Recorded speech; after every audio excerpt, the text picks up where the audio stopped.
What if I told you that the past as we know it might be built on incomplete truth?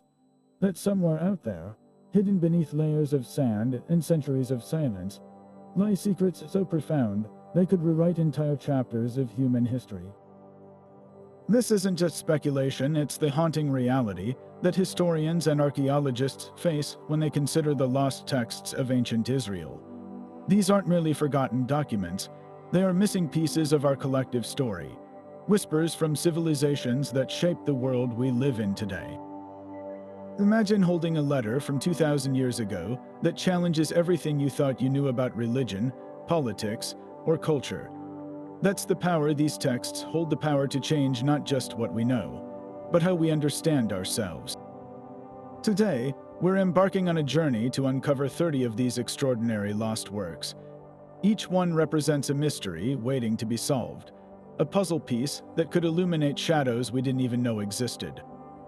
From scrolls that vanished during the destruction of the Second Temple to manuscripts that were lost to time, war, or simple human error, these texts span millennia of thought, belief, and innovation. They include everything from alternative biblical narratives and philosophical treatises to scientific observations and personal correspondences between kings and prophets. What makes them so compelling isn't just their age, it's their potential. What if one of them holds the key to understanding an ancient prophecy, or reveals a lost technology, or introduces us to a historical figure whose story was erased from memory? This video is your invitation to join one of history's greatest detective stories. We'll explore why these texts disappeared, where they might be hidden, and what their recovery could mean for modern scholarship and spirituality. You'll discover why scholars are still searching for these treasures with a passion that borders on obsession, and why their loss continues to echo through time. This isn't just about ancient Israel. It's about humanity's relentless quest for knowledge and the fragile nature of our shared heritage. So settle in, because we're about to dive deep into the archives of history, dust off the clues, and follow the trail of these 30 lost texts that could, quite literally, reveal the past. Among these lost treasures, few are as enigmatic and militarily significant as the Book of the Wars of the Lord. This isn't a text we've merely heard about through legend. It's directly referenced in the Hebrew Bible, in the Book of Numbers, presenting us with a tantalizing reality. It was a documented record, a real chronicle that once existed, and its mention is almost casual, as if the biblical author assumed their readers were already familiar with it. This offhand citation is what makes its loss so profoundly frustrating for historians. It suggests this was a substantial and recognized work, not some obscure scroll. So, what was in it? Most scholars agree it was a detailed military history, but not in the modern, secular sense. This was likely a sacred account of Israel's early conflicts, intertwining battle narratives with explicit descriptions of divine intervention. Imagine reading not just about troop movements and battle tactics, but about the moment a miracle turned the tide of a fight, stories of pillars of fire, crumbling walls, and rivers stopping their flow, all documented as historical fact from the perspective of the participants. The gap its disappearance leaves is twofold, affecting both our military and theological understanding. From a strategic standpoint, we know almost nothing about the practicalities of early Israelite warfare. How were their armies organized? What weapons did they wield, and what formations did they use? The Book of the Wars of the Lord could have provided a meticulous record of conquests, including maps of campaigns, the names of forgotten generals, and treaties with neighboring kingdoms. This would be an unparalleled window into the geopolitical landscape of ancient Canaan, but even more compelling is the theological void. This book would have presented a raw, unfiltered theology of war, showing exactly how this nascent civilization perceived their God's role in their battles. It might have contained prayers recited before combat, songs of victory sung afterward, and theological justifications for their conflicts. Without it, we are left to piece together these ideas from other, later texts that may have already refined and softened the original, more visceral beliefs. Its recovery wouldn't just add to our knowledge, it would fundamentally shift it, forcing us to confront the complex, often challenging, relationship between faith, violence, and national identity in the ancient world. This lost book is a stark reminder that what we consider the complete biblical narrative is actually a collection of surviving texts, and that other, equally important voices have been silenced by time. While the Book of the Wars of the Lord offers a glimpse into military theology, another reference text hints at a far broader scope of lost history. The Book of Jasher, or the Book of the Upright, is mentioned not once, but twice in the Hebrew Bible, in the books of Joshua and Samuel. Unlike a single, offhand reference, these two distinct citations, separated by time and context, suggest this was a substantial and revered work, a go-to source for validating significant national events. The name itself, the Upright, is fascinating. It likely doesn't refer to morally perfect individuals, but rather to the righteous leaders and heroes of Israel's foundational era, their stories, their songs, and their codes of honor. Its two appearances are our biggest clues to its contents. In Joshua, it's cited to confirm a stunning astronomical miracle, the sun standing still during a battle. In Samuel, it's quoted to preserve a beautiful, haunting elegy that David composed for Saul and Jonathan. These two very different references, one a cosmic event, the other a personal lament, paint a picture of an incredibly diverse compilation. This wasn't likely a dry historical timeline. Scholars believe the Book of Jasher was probably a rich anthology, a national epic that wove together many literary forms. It almost certainly contained heroic poetry, celebrating the deeds of judges and warriors, much like the epic poems of Homer that defined Greek identity.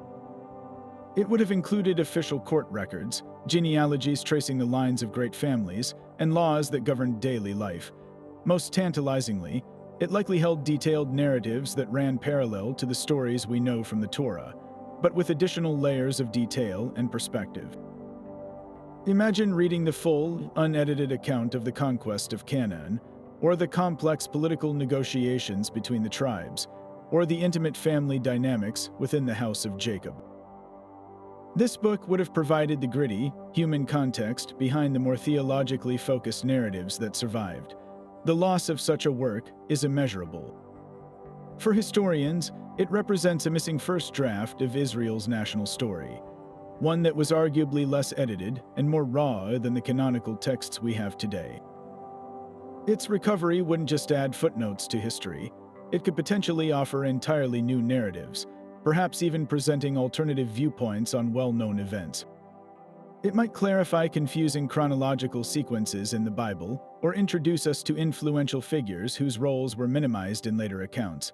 For our understanding of literature, it would be a treasure trove, revealing the artistic sophistication and poetic forms of one of the ancient world's most influential cultures. The Book of Jasher stands as a ghost in the library of history. Its two brief mentions in Scripture, a constant reminder of the profound depth of story that has, for now, vanished from our view. But if the Book of Jasher represented a lost national epic, then the Book of the Chronicles of the Kings of Judah was something far more official and administrative. This wasn't a collection of poems or songs, it was a state archive, a meticulous record kept by the royal scribes of the southern kingdom. We know of its existence because the biblical books of Kings mention it over a dozen times, almost always at the end of a king's reign with a phrase like, "Now the rest of the acts of such and such a king, and all that he did, are they not written in the book of the Chronicles of the Kings of Judah?" This recurring citation is a historian's dream and nightmare, a direct admission that a comprehensive, secular record once existed, serving as the primary source for the biblical writers themselves. The theological books of Kings we have today are essentially a condensed, spiritually focused summary drawn from this much larger, lost work. They give us the moral of the story, but the Chronicles would have given us the story itself in all its gritty, factual detail. Imagine the sheer volume of information contained within those scrolls. This would have been the day-to-day ledger of a functioning kingdom, spanning centuries.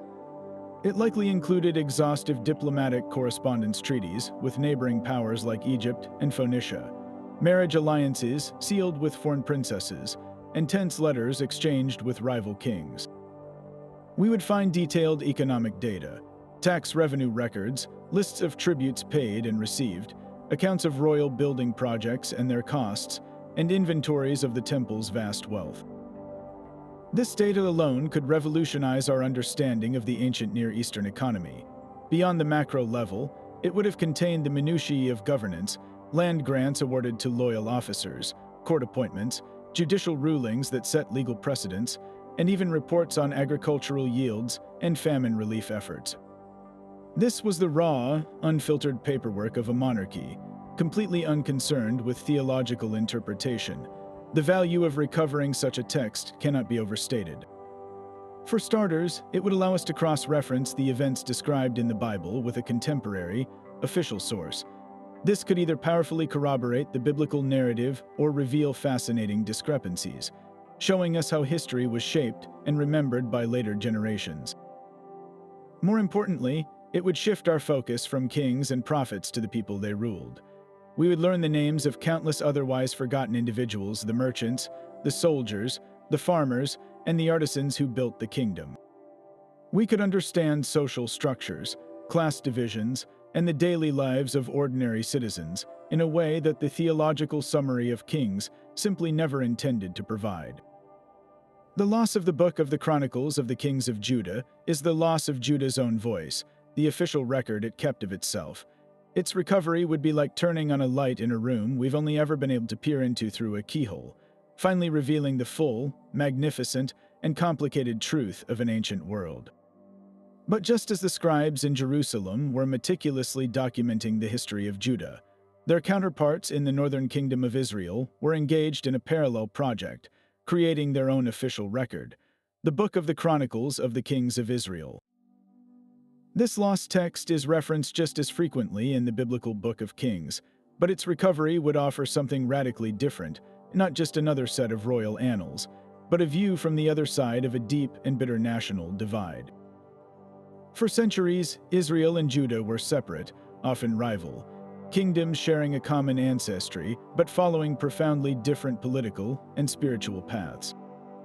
The history we have in the Bible was written from the southern, Judean perspective, which frequently portrayed the northern kings as illegitimate idolaters. The Northern Chronicles would give those kings a chance to tell their own story, to justify their reigns and defend their legacy against the accusations of their southern rivals. This would be the official propaganda of the other side, and in that propaganda, we would find a world of lost truth. Imagine reading the history of the schism that split the united kingdom of David and Solomon from the viewpoint of Jeroboam, the first king of the north.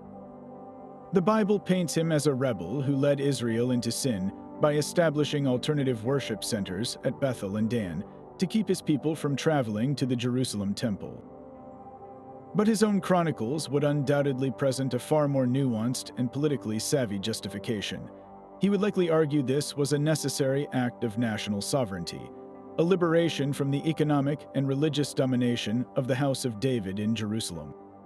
The Chronicles would detail the administrative brilliance of building a new nation, the diplomatic overtures to powerful neighbors like Phoenicia and Aram, and the complex reality of ruling a federation of 10 tribes, each with its own ambitions and power structures. We would meet the Northern Kingdom's own heroes, generals, and reformers, figures who were either vilified or entirely erased from the Southern record. Perhaps the most explosive revelations would concern religion. The Bible simplifies Northern religious practice as a wholesale abandonment of God for Canaanite idols.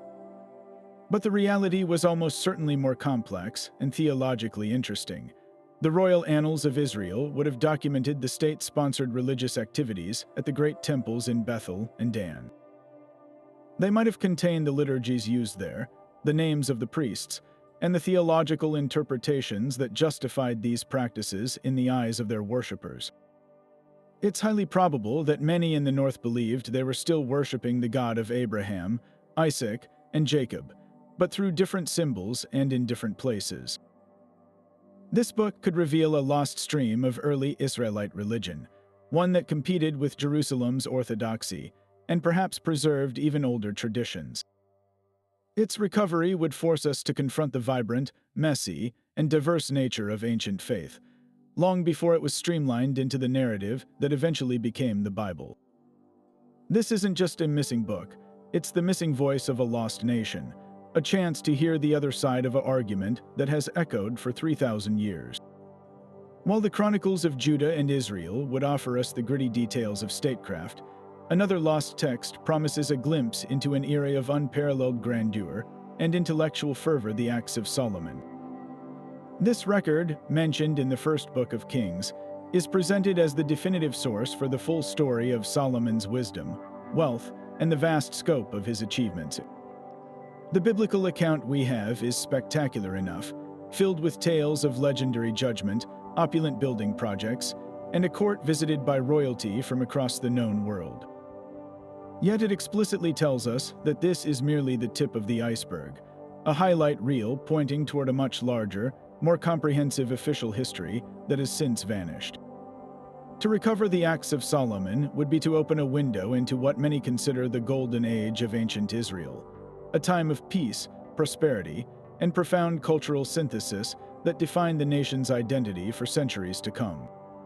One of the most tantalizing possibilities within this lost book would be the original, detailed architectural plans for the first temple.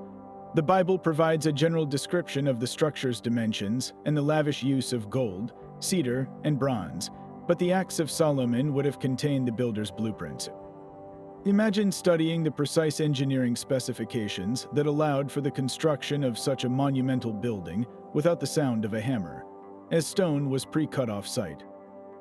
It would detail the complex foundation work, the intricate carvings of cherubim and palm trees that adorned the walls, and the exact metallurgical formulas for casting the massive bronze pillars named jachin and bows.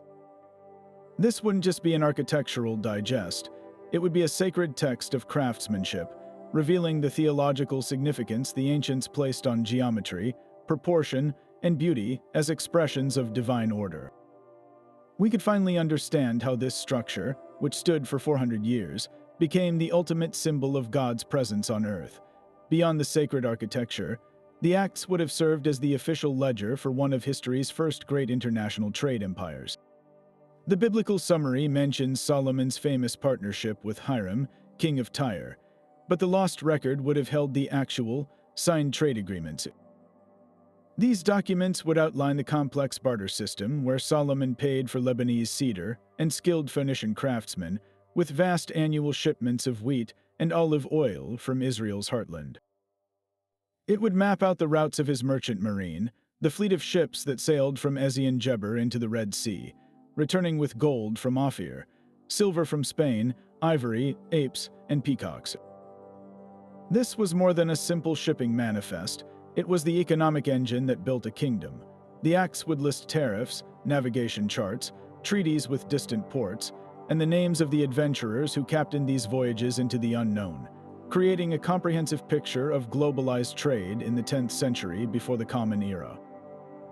Perhaps most personally compelling, this lost book might have offered us a window into Solomon's own mind, moving beyond the legendary figure to reveal the man himself. The Bible attributes to him 3,000 proverbs and 1,005 songs, but we only possess a tiny fraction of this output in the books of Proverbs, Ecclesiastes, and Song of Songs. The Acts of Solomon could have contained the rest of this vast intellectual treasury. We might have read his personal journals, his philosophical musings on governance and the human condition, and his detailed observations of the natural world that fueled his reputation as history's wisest man. It could have included personal anecdotes from his court, the diplomatic challenges of managing a harem of 700 wives and 300 concubines from foreign nations, the internal politics of his many building projects, and his personal reflections on the immense weight of succeeding his father, the great warrior King David. This would transform a mythic, almost impossibly perfect ruler into a relatable, three-dimensional leader grappling with the immense complexities of power, knowledge, and faith. The loss of the Acts of Solomon is the silencing of a singular voice from a pivotal moment in history, a voice that could have explained not just how a kingdom was built, but why it mattered. Yet another personal account, one that could arguably eclipse even the royal chronicles in its historical intimacy, is the lost history of Samuel the seer. Referenced briefly in the first book of Chronicles, this text is described as a work written by the prophet Samuel himself. This isn't a third-party chronicle or a later summary. This would be a first-hand memoir from one of the most pivotal and turbulent periods in Israel's history, written by the central figure who navigated the nation's traumatic transition from a loose confederation of tribes under judges to a centralized monarchy under a king. To read Samuel's own history would be to sit across the table from the architect of a revolution, hearing his private doubts, his moral convictions, and his personal regrets about the new world he helped create. The value of such a text begins with Samuel's own origin story, which reads like a legendary folktale. His mother, Hannah, was a barren woman who prayed so fervently for a child at the tabernacle in Shiloh that the high priest still thought she was drunk. She promised that if given a son, she would dedicate him to God's service for life. Samuel was that answered prayer, and as a young boy, she handed him over to live and serve under Eli. Imagine reading Samuel's own childhood memories of growing up in the shadow of the aging, failing priest, of hearing the voice of God call his name in the night, and of receiving his first terrifying prophecy, the doom of Eli's corrupt household. His personal history would give us an unparalleled view into the inner workings of the Israelite priesthood before the monarchy, a system on the verge of collapse from within. We would feel the confusion of a child thrust into a divine mission and understand the formation of a character who would become the nation's moral compass. This memoir would then offer Samuel's unvarnished perspective on the political crisis that led to the demand for a king. The biblical account tells us the people came to Samuel in his old age and demanded a king, to be like all the other nations. He took this as a personal rejection and a rejection of God. But what was the full conversation? His history could reveal the deeper political pressures, the constant threat from the Philistines with their iron chariots, the internal tribal squabbles, the failure of his own corrupt sons whom he had appointed as judges. We might read his private journal entries, wrestling with his failure to establish a lasting, righteous governance and his agonizing decision to acquiesce to the people's demands. This wouldn't be a sanitized theological lesson.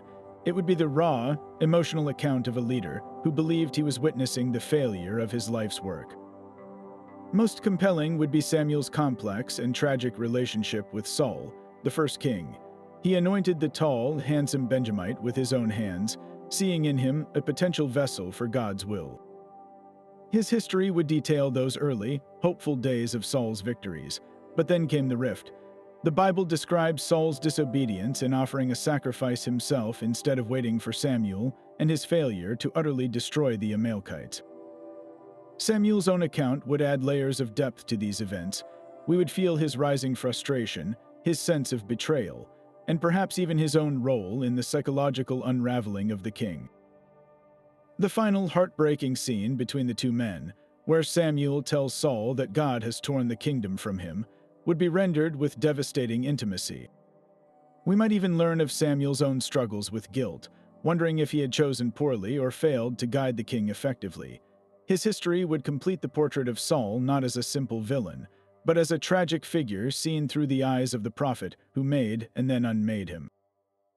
The loss of this text is the loss of a deeply human voice from the very foundation of a nation, a voice filled with faith, power, and profound ambiguity. While Samuel's history would have given us the prophet's view of monarchy's birth, to understand the explosive drama of its maturity, we would need the lost history of Nathan the prophet. This text, referenced alongside other prophetic records in Chronicles, promises an insider's account from the very heart of King David's court. Nathan was no distant observer. He was the king's personal confidant, spiritual advisor, and, when necessary, his most formidable critic. His history would not be a dry court chronicle, but a fiery, theological exposé of power, sin, and redemption, written by the one man who dared to hold a king accountable to a higher law. To possess this book would be to gain a front row seat to the most intimate and shocking moments of David's reign, witnessing the raw, unedited truth behind the Psalms and the legends. The most famous episode, and the one we would all yearn to read in Nathan's own words, is the Bathsheba affair. The biblical account in Samuel is already a masterpiece of storytelling, but it is told from a third-person, omniscient perspective. Nathan's history would be his personal diary of that crisis. He would detail the growing unease in Jerusalem as David remained in the palace while his army fought, the whispers about the king's new interest in a soldier's wife. We would read Nathan's own spiritual turmoil as he wrestled with the knowledge of what had happened: the adultery, the deception, and the engineered death of Uriah the Hittite. His account would take us into the throne room itself, not as a summarized story, but as a moment-by-moment narrative. We would feel the weight of the silence as he stood before the most powerful man in the region and began his parable of the poor man's lamb. We would hear the tremor in his own voice as he pointed his finger and delivered the devastating verdict: "You are the man." This would be more than history. It would be a psychological profile of a prophet summoning unimaginable courage and a king experiencing the shattering collapse of his own carefully constructed world. Beyond that singular confrontation, Nathan's history would illuminate the brutal civil war that tore David's family and kingdom apart, the rebellion of Absalom. The biblical narrative gives us the political and military overview, but Nathan lived it from within the besieged palace. His lost book would chronicle the slow, poisonous decay of David's household from the inside, the bitter rivalries between his sons, and the king's own failing judgment as a father that allowed the crisis to ferment. We would have Nathan's first-hand account of the terrifying moment the trumpet sounded, signaling that the beloved Absalom had declared himself king in Hebron, and the panicked evacuation of Jerusalem as David and his loyalists fled for their lives. Nathan would have been there in the wilderness, a steadying presence amidst the chaos, recording the king's despair, the political maneuvering of advisors like Ahithophel who defected, and the eventual, tragic battle in the forest of Ephraim.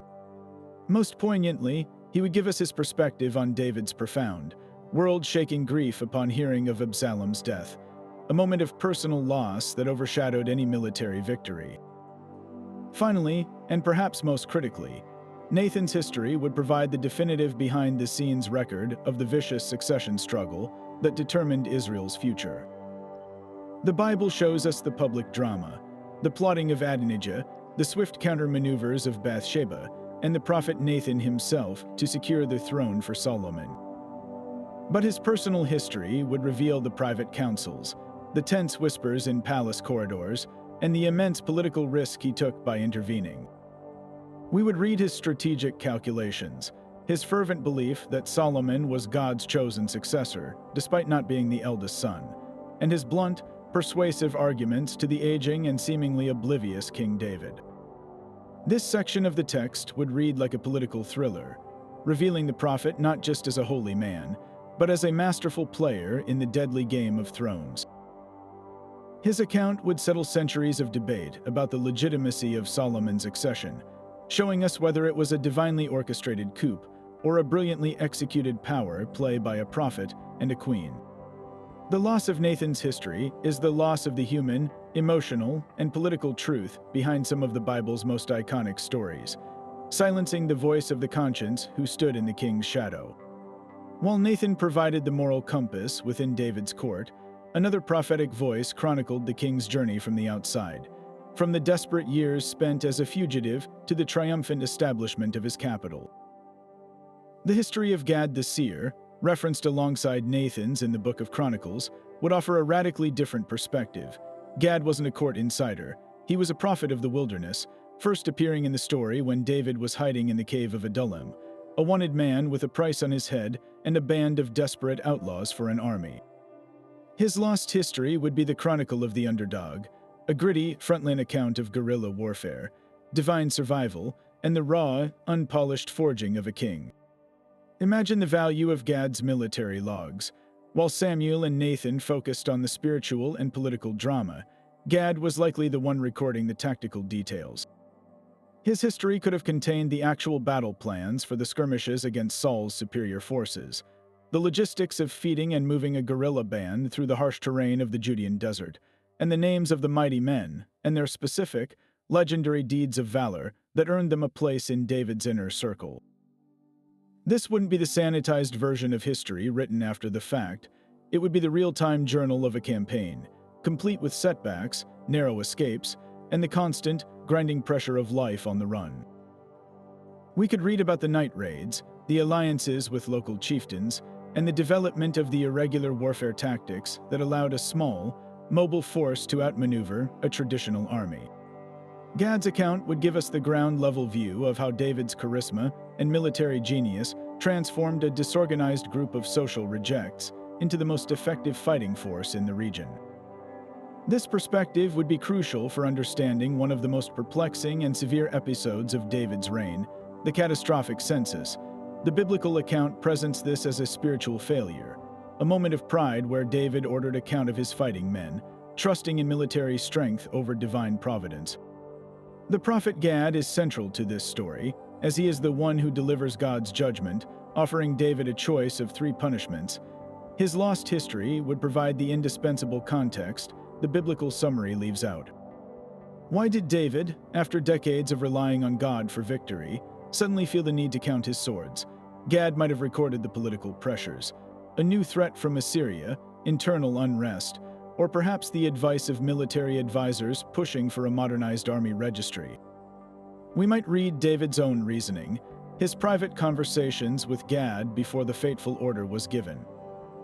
Most importantly, Gad's account would detail the awful aftermath from the prophet's own experience, the 3 days he spent watching the plague decimate the population, the anguish of being the messenger of such destruction, and the moment of divine reprieve at the threshing floor of Araunah the Jebusite, the very spot where Solomon's temple would later be built. This would transform a stark moral lesson into a complex human drama of a king's mistake and a prophet's heavy burden. Ultimately, Gad's history would likely climax with the capture of Jerusalem itself. While other texts might celebrate the theological significance of making the Jebusite city David's capital, Gad would have given us the siege engineer's notebook. His chronicle could detail the famous assault through the water shaft, a daring commando operation that required men to climb up through the city's underground water system. He would have listed the units involved, the casualties taken, and the specific strategies used to overcome the Jebusites' boasts that their blind and lame could defend the walls. Following the victory, his records would shift to the monumental logistics of turning a conquered Canaanite city into the unified capital of a new kingdom, the construction of the Millo to buttress the terraces, the building of David's palace with Phoenician craftsmanship, and the strategic relocation of the Ark of the Covenant to cement the city's status as the spiritual center of the nation. Gad's lost book is the missing manual for the building of a kingdom, written not from a throne room but from the field tent, offering a uniquely practical and personal lens on the making of a legend. Yet another prophetic voice, one that thundered from the very beginning of the kingdom's fracture, belonged to Ahijah the Shilonite. To understand the seismic split of Israel, we must turn to this figure, whose lost prophecies would offer not just a prediction of the division, but its divine rationale. Ahijah was the architect of revolution in the spirit, the man who anointed Jeroboam as king over the 10 northern tribes, effectively ending the united monarchy of David and Solomon. His lost book would be the ultimate insider's account of that schism, providing the theological manifesto that justified breaking a dynasty and founding a new nation. This wouldn't be a dry historical record. It would be a passionate polemic, a work of fiery rhetoric that laid bare the failures of Solomon's reign and presented a new, divine covenant for the people of the North. The most critical element within this lost text would undoubtedly be Ahijah's full and unfiltered indictment of King Solomon. The biblical account in 1 Kings gives us the Cliff Notes, stating that Solomon's heart was turned away by his many foreign wives, who persuaded him to build high places for their gods. But Ahijah's prophecy would have delivered the full, blistering sermon. Imagine reading his detailed accusations against the king's opulent court, funded by heavy taxation and conscripted labor that burdened the northern tribes of Ephraim and Manasseh particularly hard. He would have denounced not just the idolatry, but the economic injustice and the centralized power in Jerusalem that marginalized the other tribes. His lost writings could have named names, detailing the specific pagan rituals introduced by witch queen and the specific projects built by forced labor that broke the Mosaic law. This would be the raw, prophetic critique that the edited history of Kings only summarizes, revealing the deep social and economic fractures beneath the glittering surface of Solomon's golden age. Central to this lost book would be the complete account of Ahijah's fateful meeting with Jeroboam. The Bible describes a powerful symbolic act, the prophet tearing his new cloak into 12 pieces and giving 10 to Jeroboam. But his prophecy would have contained the entire, lengthy conversation that preceded and followed that dramatic gesture. We would hear Ahijah's specific promises to Jeroboam, that if he walked in God's statutes, he would build an enduring dynasty for the northern tribes, just as God had done for David. This conditional covenant is crucial. The recovered text would reveal the exact terms of this new deal, the laws the northern kingdom was expected to uphold to maintain divine favor.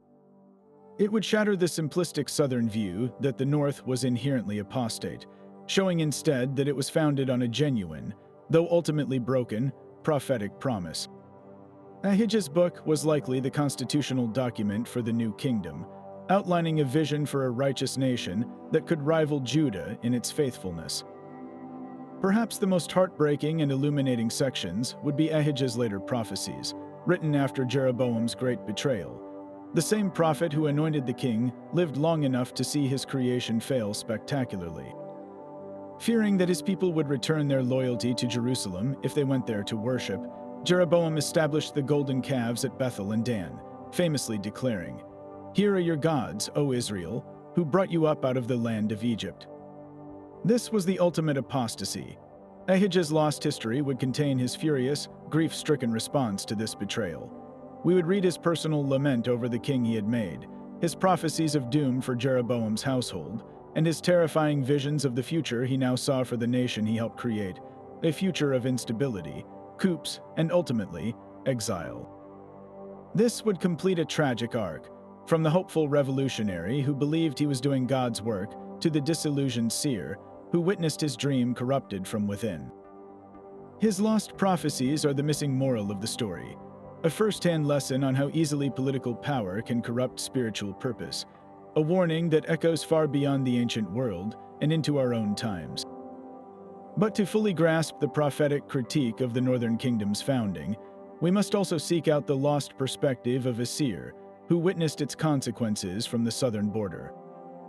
Enter the elusive figure of Iddo the seer, whose missing writings are mentioned in 2 Chronicles as a source for the reigns of Solomon, Rehoboam, and Abijah. While Ahijah's prophecies would have given us the northern justification for the split, Iddo's lost book likely provided the southern, Judean counter-narrative. He wasn't just an observer, he was a commentator active during the reign of Rehoboam, Solomon's son, who witnessed the kingdom fracture before his eyes.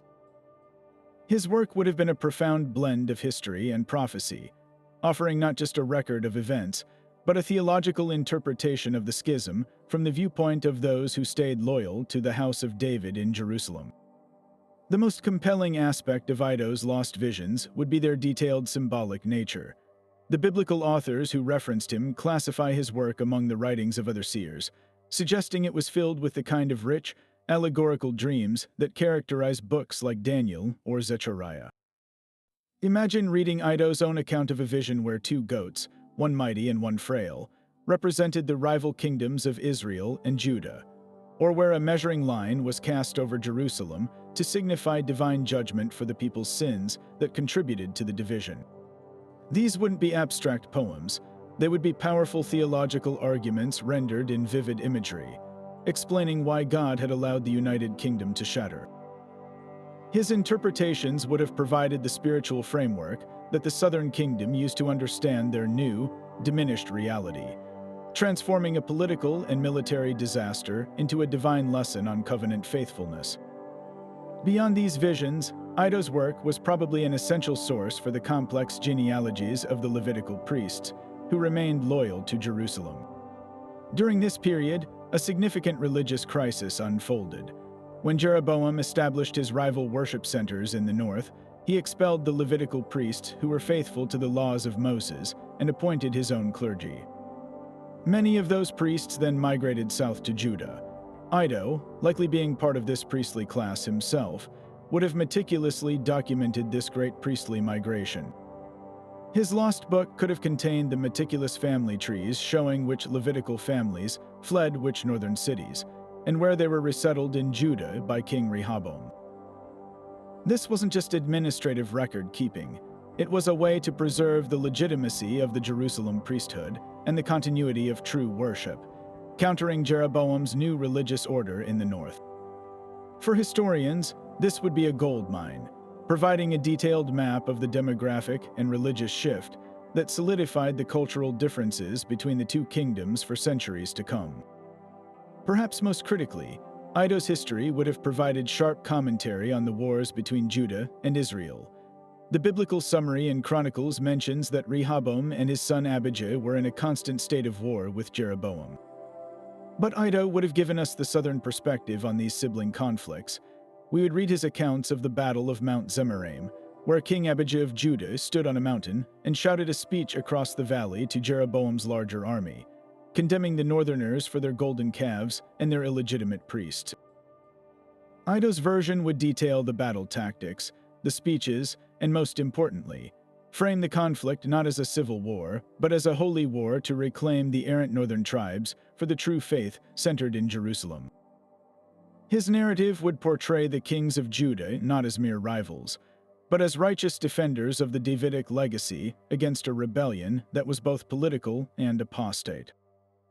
This alternative prophetic history is the voice we are missing, the passionate, partisan, and profoundly influential Southern interpretation that shaped the biblical narrative we inherited. To recover Iddo's book would be to finally hear the other side's preacher, the seer who gave a nation the story it needed to believe about itself in order to survive. If the voices of Ahijah and Iddo gave us the northern and southern interpretations of the kingdom split, the lost book of Shemaiah, the prophet, would provide the divine verdict on its first great crisis. This text, mentioned in 2 Chronicles, is specifically linked to the reign of Rehoboam, Solomon's son, and it promises an unflinching, divinely sanctioned account of a humiliation that shook Judah to its core. Shemaiah's role was not merely to observe history, but to interpret it as a direct message from God, turning a military disaster into a profound theological lesson on the consequences of power and the true nature of security.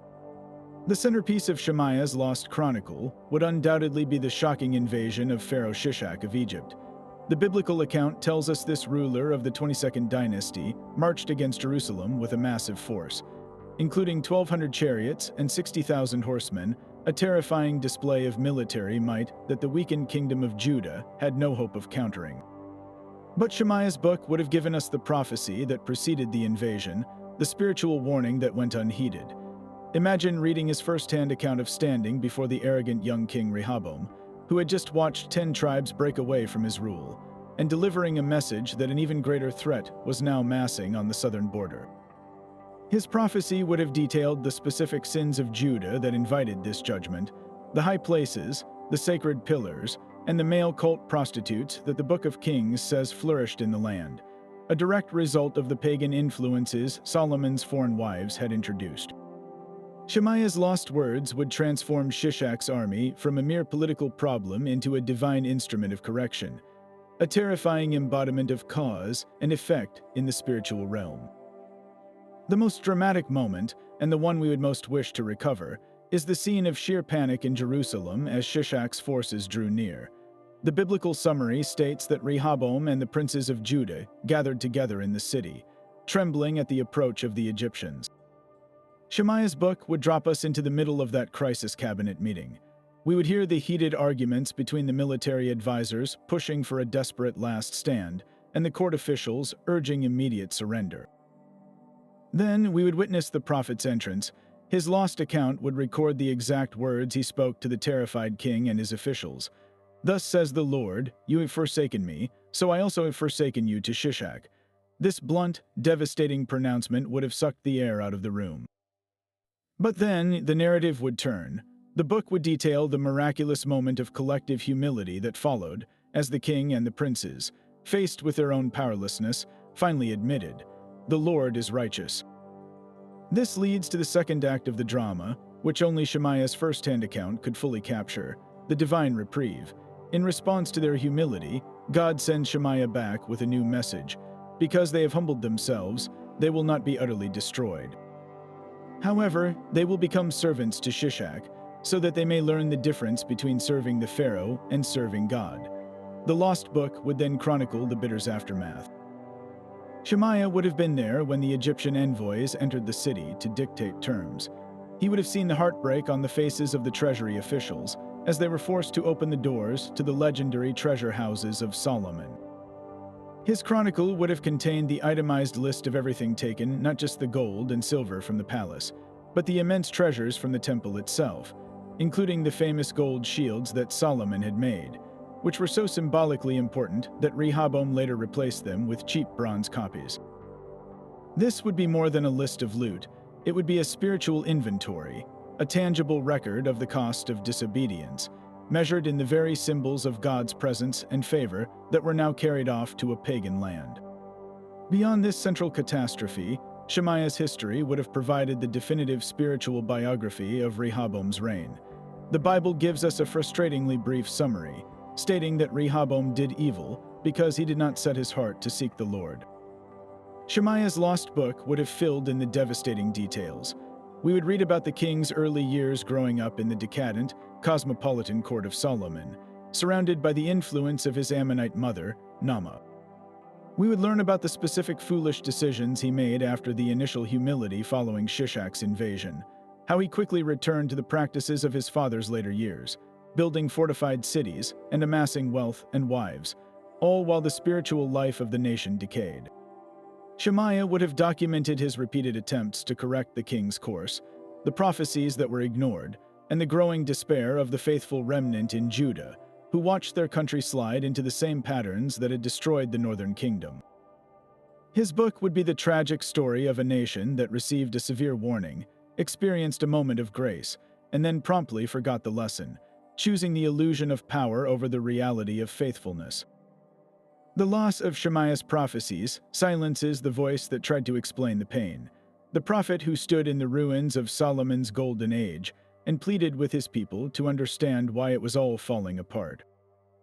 While the voice of Shemaiah explained Judah's trials, a far more fiery and relentless prophetic critique was being leveled against the northern kingdom of Israel, preserved only in the ghostly reference to the lost Book of Jasher, the son of Hanani. This text, mentioned in 2 Chronicles, is attributed to a prophet whose very name evokes a zealous, uncompromising fury against the corruption he witnessed. Jehu wasn't a quiet advisor. He was a thunderous voice of condemnation, and his lost history would offer us the most searing, first-hand indictment of the violent and idolatrous dynasties that ruled the north, providing a prophetic lens on a century of political murder and spiritual betrayal. To understand the power of this lost book, we must first meet the prophet himself. Jehu ben Hanani emerges abruptly in the biblical narrative, stepping onto the stage to deliver a message of sheer, unvarnished doom to King Baasha, the man who had murdered his way to the throne.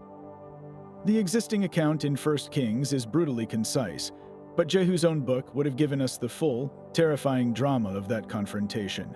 Imagine reading his personal account of walking into the palace of the king who had just exterminated the entire house of his predecessor, Jeroboam II. We would feel the tension in the throne room, the calculating gaze of the usurper king, and the prophet's own fearlessness as he declared that because Baasha had walked in the sins of Jeroboam and made Israel sin, his own house would be wiped out just as thoroughly as the one he had destroyed. This wasn't a generalized warning, it was a specific, bloody prophecy. Jehu's chronicle would have named names and detailed the specific idolatrous acts Baasha had committed, transforming a short biblical verse into a sprawling, chilling portrait of a prophet staring down a tyrant and foretelling his utter annihilation. The immense value of this lost text, however, extends far beyond one dramatic scene. Jehu's work was cited as a source for the reigns of multiple kings, suggesting it was a comprehensive history of the northern kingdom's relentless descent into chaos. He would have been our embedded correspondent through a period of incredible violence, documenting the bloody coups of Zimri, Omri, and Ahab. His book would have provided the prophetic commentary on the rise of the Omride dynasty, the most powerful and spiritually corrupt family to ever rule Israel. We could read his eyewitness account of King Omri purchasing the hill of Samaria and establishing it as his new capital, a move the Bible briefly notes, but whose strategic genius and symbolic rejection of older tribal centers Jehu would have explained and condemned. His chronicle would have detailed the construction of the ivory palace and the fortifications that made Samaria a powerhouse, but through a prophetic lens that saw not progress, but prideful rebellion against God. Most importantly, Jehu's history would have given us the definitive, contemporary prophet's view of King Ahab and his Phoenician queen, Jezebel. The biblical account is dramatic, filtered through later Judahite writers, and focused on the conflict with Elijah. But Jehu was there. His lost book would have contained his own, unfiltered reactions to the shocking events of Ahab's reign. He would have documented the precise details of Jezebel's importation of the cult of Baal Melkart, listing the names of the 450 prophets of Baal and the 400 prophets of Asherah, whom she fed at her own table. We would read about the economic policies that favored the royal house and its pagan allies, the judicial corruption that allowed Ahab to seize Naboth's vineyard, and the social decay that followed the abandonment of covenant law. This would be more than a religious complaint. It would be a holistic critique of a society that had traded its soul for political power and economic comfort, written by a man who watched it happen in real time. Ultimately, the recovery of Jehu's book would complete our understanding of the prophetic battle for Israel's soul. We know the stories of Elijah's confrontation on Mount Carmel and his flight from Jezebel's wrath. But Jehu's history would show us the broader network of prophetic resistance that operated during this terrifying period. He might have named the 100 prophets Obadiah hid in caves, detailed their secret communications, and recorded the sermons they delivered in hidden gatherings. His work would reveal the prophetic interpretation of the political events of the day, how they saw the rising threat of Assyria, not as a simple military problem, but as a direct consequence of national sin. The loss of this text silences the most persistent and courageous voice of dissent in the Northern Kingdom. A prophet who refused to be silent even as the world around him descended into a darkness he believed was both political and spiritual. His book is the missing moral inventory of a nation on the brink, a first-hand account of how a people forget who they are, and the terrifying cost of that forgetting. While we have the names of towering prophetic figures like Isaiah and Jeremiah, their voices were part of a much larger and more diverse chorus. The Hebrew Bible makes a tantalizing collective reference to a body of work known as the Sayings of the Seers, a title that hints not at a single book, but at an entire library of lost prophecy. This wasn't the collected works of one famous individual. It was likely a sprawling anthology, a compilation of oracles, visions, and pronouncements from countless unnamed prophets who moved through the courts and countryside of ancient Israel. These were the local preachers, the village mystics, and the court advisors whose individual influence may have been limited, but whose collective voice defined the spiritual conscience of the nation for generations. To recover this anthology would be to move beyond the headline-making prophecies and hear the quiet, persistent hum of divine concern that operated every day, in every corner of the land. This collection would shatter our modern, simplified view of what a prophet was. We often imagine them as solitary giants confronting kings, but the sayings of the seers would reveal the prophetic movement as a vast and varied ecosystem. Some of these unnamed figures were likely court functionaries, official seers employed by the king to seek divine guidance on matters of state, from the prospects of a harvest to the outcome of a planned military campaign. Their recorded sayings would provide a fascinating window into the practical, everyday use of prophecy in governance. Other contributors would have been populist preachers, traveling from town to town like circuit riders, delivering fiery sermons at city gates about social justice, condemning the powerful for exploiting the poor and the judges for perverting justice. Their lost oracles would give us the raw material of grassroots theology, the concerns of the common people given a divine voice, long before their themes were refined and immortalized by the major literary prophets. The true value of such an anthology lies in its sheer diversity of perspective. The writings of a major prophet like Isaiah represent a cohesive, developed theological vision over a long career. But an anthology of seers would capture 1,000 different moments of inspiration, a kaleidoscope of reactions to the same events. Imagine reading a dozen different short prophecies from various unnamed seers, all delivered in the same week that the Assyrian army appeared on the horizon. One might predict certain doom as punishment for sin. Another might urge courageous resistance as a test of faith, and a third might have a cryptic vision about a remnant that would survive. This would not show us a single, monolithic word of the Lord, but rather a vibrant and often contentious conversation about what God was doing in history, revealing prophecy as a living, breathing, and debated process, rather than a settled and unanimous pronouncement. Furthermore, this lost collection would likely preserve the older, more raw forms of prophetic speech that the literary prophets later polished into high art. We might find simple couplets and folk sayings, the prophetic equivalent of street slogans, easy to remember and repeat. There could be brief accounts of symbolic acts, a seer breaking a pot to signify a coming destruction, or wearing an ox yoke to protest a treaty, that never made it into the royal annals. These fragments would be the foundational building blocks of the prophetic tradition, showing us how complex theological ideas began as simple, powerful images meant to stir the conscience of the everyday person. The loss of the sayings of the seers is the loss of this rich background noise, the countless voices that created the soil from which the great prophets grew. Their recovery would allow us to finally hear the whole choir, not just the soloists, and in doing so, understand the profound and pervasive role the divine was believed to play in every aspect of ancient life. Now, let's consider a truly compelling possibility that could tie these separate royal narratives together: the existence of a single, master chronicle known as the Book of the Kings of Israel and Judah. This isn't just a hypothetical. 2 Chronicles makes direct reference to such a work, suggesting that at some point after the fall of the Northern Kingdom, a historian or a group of scribes undertook a monumental project.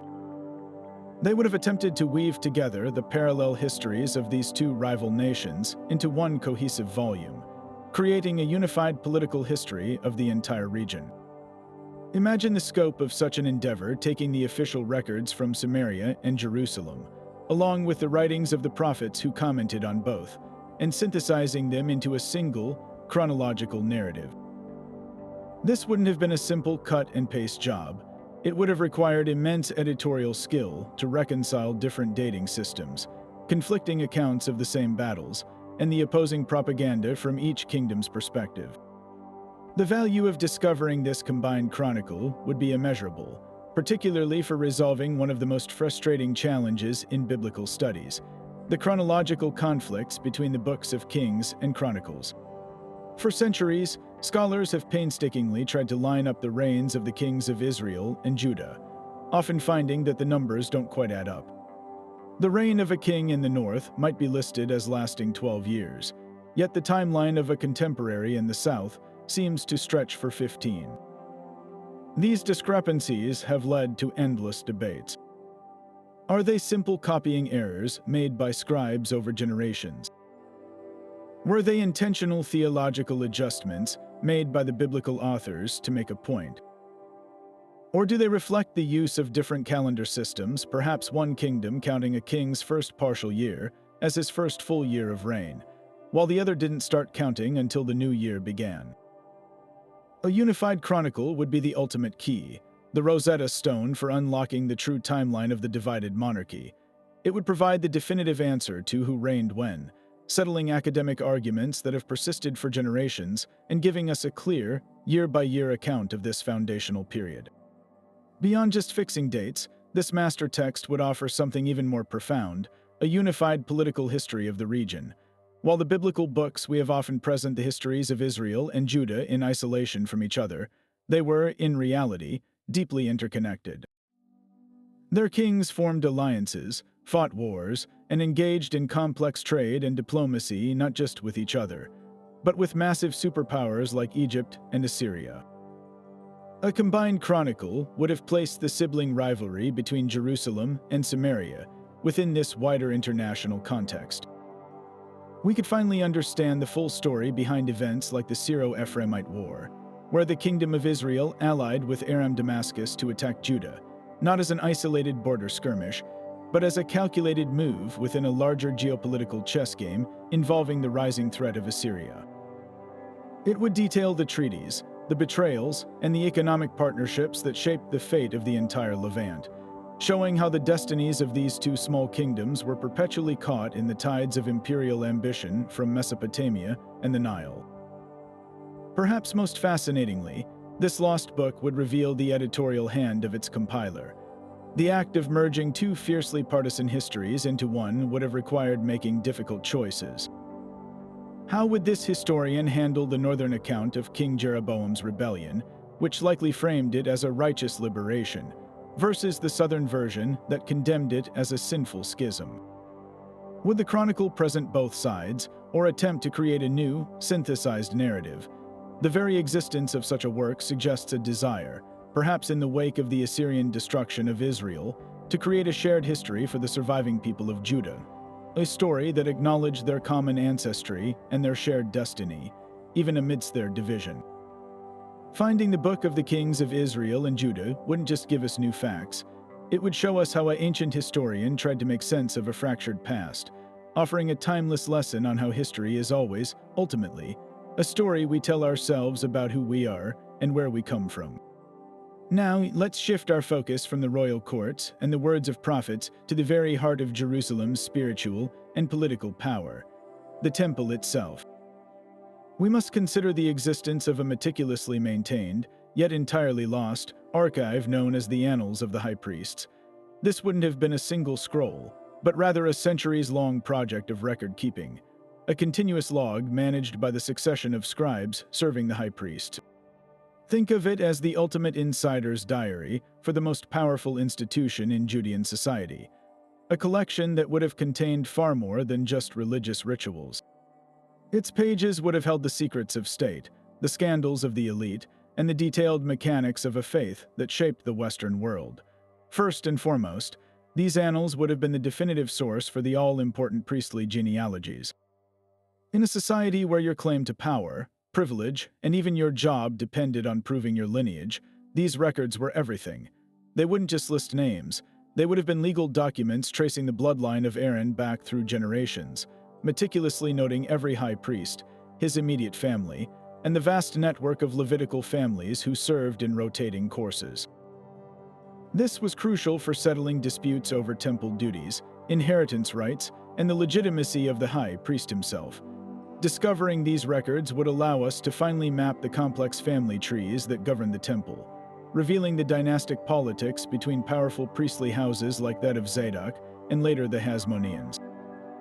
It would show us how power was consolidated through marriage alliances and how certain families maintained their influence for centuries, effectively acting as a religious aristocracy behind the throne of even the most powerful kings. Beyond family trees, the annals would have contained the exhaustive, first-draft instructions for every ritual and ceremony performed in the temple. The biblical book of Leviticus gives us a general outline, but the high priest's archive would have held the actual playbook. Imagine finding the original, detailed checklist for the Day of Atonement, the most sacred day of the year. It would specify the exact measurements for the incense, the precise liturgical chants to be sung at each moment, and the intricate choreography for the high priest's movements as he entered the Holy of Holies. We would have the specific recipes for the anointing oil and the sacred incense, formulas that were considered so holy they were forbidden for any common use.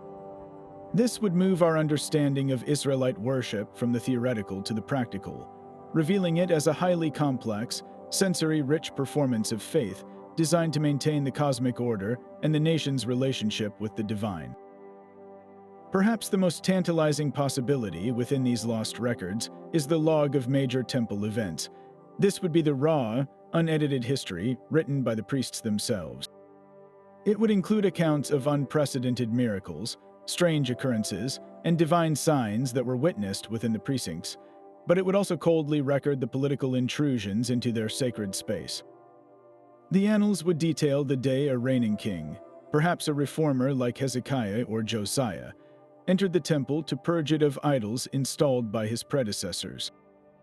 They would document the looting of the temple treasury by a bankrupt king to pay off a foreign invader, a tragic event that happened multiple times. Most dramatically, they would provide an eyewitness account of the temple's repeated desecrations, from the time of the Syrian king Antiochus Epiphanes Roman IV, who sacrificed a pig on the altar, to the Roman general Pompey, who arrogantly marched into the Holy of Holies. These wouldn't be theological interpretations. They would be the shocked, first-hand reports of the guardians of the sanctuary, watching the center of their universe being violated. This leads us to the most explosive potential content, the records of hidden political intrigue. The temple was not just a house of prayer.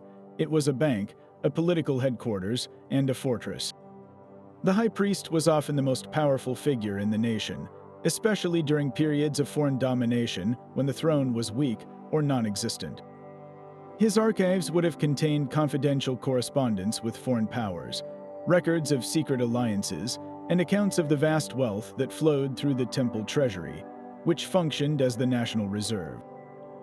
We might learn of clandestine meetings held in the temple courts to plan rebellions against Greek or Roman rulers, or conversely, evidence of collaboration between the priestly elite and their foreign overlords to maintain their own power and privilege. The annals could reveal the bitter internal factions within the priesthood itself, the power struggles between the conservative Sadducees and more populist groups, the accusations of corruption against certain high priestly families, and the political calculations behind every religious appointment. The loss of the annals of the high priests is the loss of the operating manual for ancient Judaism's most enduring institution, silencing the voices of the men who believed they stood between God and their people, and who, for better or worse, wielded that immense power for centuries. But what about the laws that govern the daily lives of ordinary people, the legal bedrock of the community? The laws we find in the Book of Exodus, known as the Book of the Covenant, present us with a fascinating puzzle. They read like a summary, a brilliant but condensed legal code that covers everything from slavery and property rights to personal injury and religious observance. Yet the very nature of ancient Near Eastern law suggests that what we have in the Bible is likely the Cliff Notes version, the core principles. Many scholars are convinced that a much more extensive, detailed version of this legal code once existed, a comprehensive manual for judges and elders that contained not just the laws themselves, but the intricate case laws, nuanced commentaries, and practical applications that brought the legal system to life. The recovery of this extended Book of the Covenant would be a revolution, offering us an unprecedented window into the courtroom of ancient Israel and the social fabric it sought to weave. Consider the existing code. We have a law that states, if an ox gores a man or a woman to death, the ox shall be stoned. It's a stark, simple principle. But an extended version would have provided the necessary legal precedents and clarifications that every practicing judge would need. What if the ox was known to be a habitual gorer and the owner had been warned but did not confine it? The existing text hints at this, but a fuller version would detail the exact process for establishing prior knowledge, the required number of warnings, and the specific testimony needed from neighbors. What if the victim was a trespasser? What if the ox gored another ox? These are the kinds of intricate, real-world scenarios that a functioning legal system must address. This lost extended code would have been filled with hundreds of such case studies, transforming abstract principles into a working body of common law that settled disputes in villages and towns across the land. It would show us jurisprudence in action, moving from theory to practice. This deeper legal text would also reveal the profound social priorities of ancient Israelite society. Laws are never created in a vacuum. They are a mirror reflecting a culture's deepest values and greatest fears. The extended Book of the Covenant would have detailed the specific protections, or lack thereof, for the most vulnerable members of society: the widow, the orphan, and the foreign resident. We might find detailed procedures for ensuring a widow received her rightful inheritance from scheming relatives, or specific penalties for merchants who used dishonest scales to cheat the poor. It could outline the community's obligation to provide for landless immigrants, specifying the exact portions of the harvest they were permitted to glean from the fields. These expanded statutes would allow us to move beyond the general biblical command to care for the vulnerable and see the actual, enforceable legal mechanisms designed to achieve that goal. We could finally measure the grand ideals of justice and compassion against the gritty reality of their application. Perhaps most compellingly, This lost legal archive would illuminate the tense and dynamic relationship between sacred law and secular precedent. In our modern world, we largely separate religious and civil law, but in ancient Israel, they were deeply intertwined. An extended code would show us how these two forces interacted on the ground. How did a priest's ruling on a matter of ritual purity affect a property dispute? What happened when a verdict based on long-standing local custom seemed to conflict with a newer law delivered by a prophet or handed down from the central authority in Jerusalem? The extended book might contain commentaries from respected judges and priests, debating the interpretation of certain laws and recording how their application evolved over time. This would reveal a living, breathing legal tradition that was capable of adapting to new circumstances while still rooting itself in divine command. The loss of this extended Book of the Covenant leaves us with the magnificent architectural blueprint of Israelite law, but without the detailed engineering schematics that show us how the structure was actually built and maintained, and how the people living within its walls navigated their daily lives under its rule. Beyond the official records and prophetic histories, the spiritual heartbeat of ancient Israel was not found in scrolls of law or chronicles of kings, but in the music that echoed from the temple courtyards and the humble homes of its people. We know this voice through the 150 psalms that have been preserved, a collection that has comforted and inspired millions for millennia. But what if this sacred songbook is merely a fraction of the original repertoire? The Book of Psalms itself hints at this reality, referencing authors and collections that we no longer possess. The loss of these psalms and liturgies is the silencing of a nation's most intimate conversations with the divine, a missing archive of poetry that would reveal not just what they believed, but how they felt in their moments of greatest joy, deepest despair, and quietest reflection. Consider the sheer volume of worship that must have occurred. The temple in Jerusalem was a center of constant musical activity, with Levitical choirs and orchestras performing daily rituals, weekly Sabbath services, and the massive annual pilgrim festivals that filled the city with worshipers. The preserved psalms are magnificent, but they often feel timeless and universal. The lost psalms would have been pointedly specific. Imagine discovering a complete cycle of hymns composed explicitly for the three great pilgrimage feasts.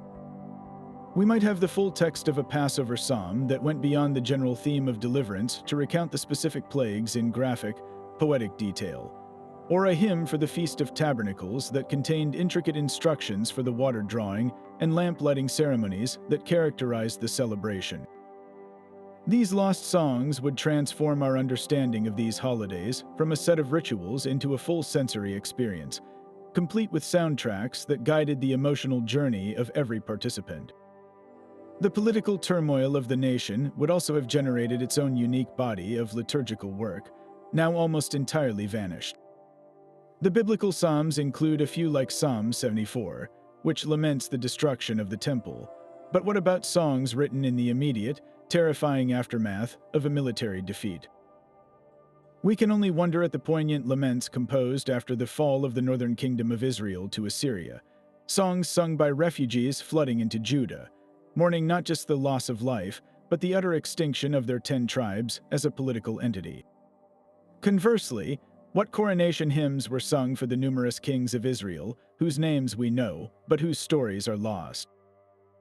The preserved Psalm 2 serves as a general royal coronation psalm, but the northern kingdom, which seceded from Judah, would have developed its own distinct coronation liturgy for kings like Jeroboam or Omri, hymns that likely emphasized their liberation from the tyranny of Jerusalem and their divine right to rule from Samaria.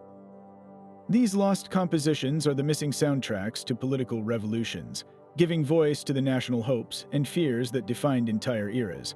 Perhaps the most profound loss is that of the personal, non-canonical psalms, the songs of the everyday person. The biblical psalms are largely literary masterpieces, products of skilled poets and musicians. But what of the folk songs of faith? The simple lullabies a mother sang to her child about God's protection, the harvest chants farmers used to thank God for the first rains, the dirges sung at funerals that expressed a raw, personal grief untempered by official theology. This is the music of the home and the field, the unofficial canon that would reveal how ordinary people, not just priests and kings, understood their relationship with the divine. It might have included songs of protest from the poor against wealthy landowners, or hopeful melodies sung by families living under foreign occupation.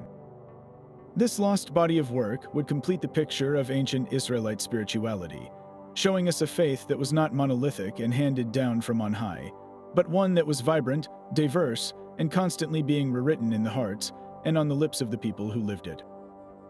The silence where these melodies once resided is a poignant reminder that history often preserves the voices of institutions, while the intimate whispers of individuals are the first to fade away.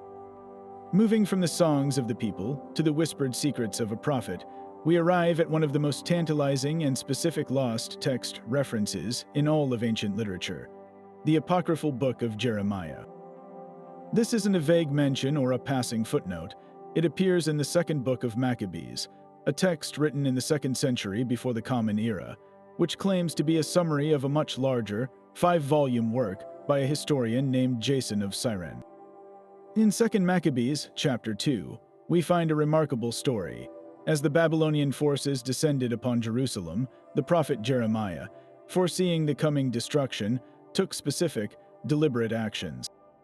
According to this account, he received a divine command to take the tabernacle, the Ark of the Covenant, and the altar of incense, and to hide them in a secret cave on Mount Nebo. But the text goes further. It explicitly states that Jeremiah also produced a written record, a book containing knowledge and instructions for the exiled community. This is the book that has vanished, a text that could answer some of the Bible's greatest enduring mysteries. The immediate, breathtaking implication of this lost book is its potential to solve the ultimate biblical cold case, the fate of the Ark of the Covenant. For centuries, the location of this most sacred object has been the subject of intense speculation, wild theories, and blockbuster movies. The last unambiguous reference to the Ark in the Hebrew Bible places it in Solomon's temple. By the time of the Babylonian invasion, it simply disappears from the narrative. Did the Babylonians loot it and melt it down for its gold? Was it secretly smuggled away to Egypt or Ethiopia? The account in 2 Maccabees offers a third, profoundly compelling possibility, that it was hidden by divine instruction on the very mountain where Moses first glimpsed the Promised Land. Jeremiah's lost book would not just be a map, it would be the divine justification for its hiding, explaining why it was removed from the temple and detailing the prophecies concerning its eventual rediscovery. Finding this text would be the single most significant discovery in biblical archaeology, providing not just a location, but a theological context that would redefine our understanding of Israel's covenant relationship with God. Yet the value of this apocryphal work extends far beyond a treasure map. If genuine, it would provide an intimate, first-hand account from one of the Bible's most complex and tormented prophets. The biblical Book of Jeremiah is a masterpiece of spiritual anguish and political defiance, but it is largely a collection of his public oracles and a biographical account written by his scribe, Baruch. This lost book would be something entirely different, Jeremiah's personal manual for survival. Written in the shadow of an impending national apocalypse, it would have contained his specific instructions for how to maintain faith and identity in a foreign land. What rituals could be adapted for private worship without a temple? How should the exiles organize their community life under the watchful eye of a pagan empire? How could they preserve their laws and traditions when cut off from their homeland? This would be the pastoral Jeremiah, the shepherd guiding his scattered flock through the wilderness of exile, offering a practical theology of hope and resilience designed for people who believed God had abandoned them. Furthermore, this text would likely contain prophecies that were considered too volatile, too politically dangerous, or too esoteric for inclusion in the public canon. Jeremiah was a prophet who operated at the highest levels of power, engaging with kings and international diplomats. His lost book might have contained his uncensored assessments of the geopolitical players of his day, the rising power of Babylon, the fading glory of Egypt, the treacherous alliances of the smaller states. It could have held his detailed visions of the world's future, extending far beyond the 70 years of exile he predicted. perhaps even outlining the eventual rise and fall of the empires that would follow Babylon. These would be the unfiltered visions of a seer who saw the divine hand moving all of history, not just the fate of his own small nation. The recovery of this text would give us Jeremiah the strategist and the cosmic visionary, a figure whose understanding of God's plan was vast enough to encompass the entire known world. The very existence of this reference in 2 Maccabees also opens a fascinating window into the world of Second Temple Judaism and the process of canonization. Why was this book, if it was known to the author of Maccabees, not included in the Hebrew Bible? Was it lost centuries before the canon was finalized, or was its content considered too speculative, its origins too uncertain for the rabbis who sealed the prophetic collection? Its mention suggests that even in the 2nd century before the Common Era, there was a living memory of, or belief in, Jeremiah-authored texts that existed outside the established tradition. This lost book stands as a ghost at the edge of the biblical canon, a reminder that the prophetic voice did not speak in a single, unified volume, but in a chorus of texts, some of which were preserved for all time, while others, like this one, faded into legend, taking with them secrets that continue to haunt our imagination and drive the quest to uncover the past. While the apocryphal book offered a legendary account of Jeremiah's actions, the biblical text itself refers to a far more personal and immediate communication, a real letter the prophet sent to the very first wave of exiles deported to Babylon.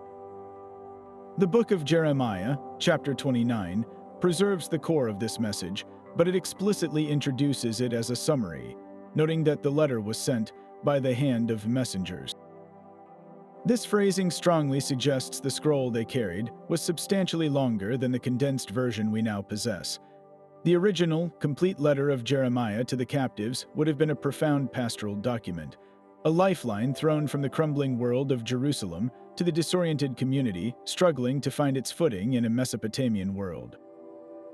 To recover the full text would be to hear the prophet's unfiltered voice, offering not just divine pronouncements, but human comfort, deep theological wrestling, and desperately needed practical advice for people whose entire understanding of reality had been shattered.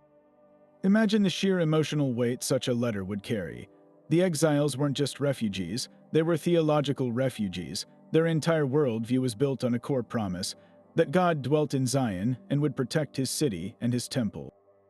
The defeat by Babylon wasn't just a military loss, it was a cosmic crisis that called their faith into question.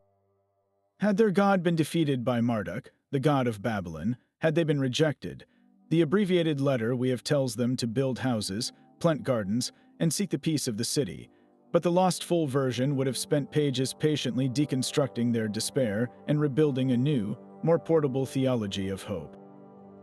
He would have likely revisited the curses and blessings of Deuteronomy, not to say, "I told you so," but to frame the exile not as a divine abandonment, but as a painful but purposeful act of discipline within the covenant relationship.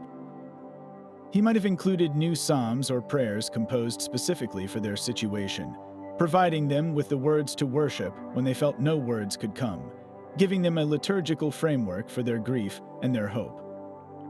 Beyond this deep theological comfort, the complete letter would have been a practical survival guide for a diaspora community. The condensed version tells them to multiply there and not decrease, but the full scroll would have detailed how to do that. How does one keep kosher in a land where every market sells meat sacrificed to idols? How does one observe the Sabbath and new moons when surrounded by a culture that never stops working? How does a community establish its own elders and judges to settle internal disputes under the authority of a foreign power? Jeremiah, who counseled kings and confronted priests, would have turned his keen mind to these daily problems. His lost letter might have contained specific adaptations of the law for their new context, rulings on everything from marriage contracts to financial transactions, all designed to create a protective fence around their identity. It would have been the foundational document for what we now call Judaism, a faith that could survive and thrive without a land, a temple, or a king, rooted instead in the law, the community, and the unwavering belief in a future restoration. Most personally, the full letter would have revealed Jeremiah's own heart in a way his public prophecies could not. Known as the Weeping Prophet, for his laments over Jerusalem. His message to the exiles would have been free from the political posturing required when speaking to the stubborn leaders left in Judah.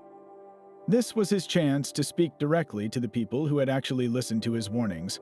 We might have read his personal apologies for the suffering they endured, his expressions of solidarity in their loneliness, and his confidential hopes for their future. He might have shared his own struggles with doubt and anguish, not to burden them, but to show them that a deep, authentic faith could coexist with profound pain. This would complete the portrait of Jeremiah, transforming him from a distant, thundering figure of doom into a compassionate pastor, a spiritual father writing to his scattered children, assuring them that though they were far from home, they were never beyond the reach of God's purpose or his own fierce, protective love. The loss of this complete letter is the loss of that intimate conversation, silencing the tender side of a prophet too often remembered only for his tears of judgment. While the voices of Ezekiel and Daniel echo powerfully from the Babylonian exile, their perspectives are necessarily specialized, one a priest-turned visionary, the other a high-ranking courtier. Their writings give us the theological architecture and the grand, cosmic visions of that period, but they leave us yearning for the ground-level accounts, the prophetic voices that spoke not from the throne room or the riverbank of visions, but from the crowded immigrant quarters of Babylon. The sheer scale of the deportation suggests a vibrant and diverse community of thinkers, and it is almost a statistical certainty that other prophets arose to interpret this national trauma for the common people. The loss of their works creates a profound silence where we should hear a chorus of confusion, adaptation, and stubborn hope. Imagine the value of a prophecy written not by a well-known figure, but by an anonymous Levite who had once sung in the Jerusalem temple and now found himself tuning his lyre by the rivers of Babylon. His lost scroll would not contain the bizarre imagery of Ezekiel's wheeled creatures or the coded empires of Daniel's dreams.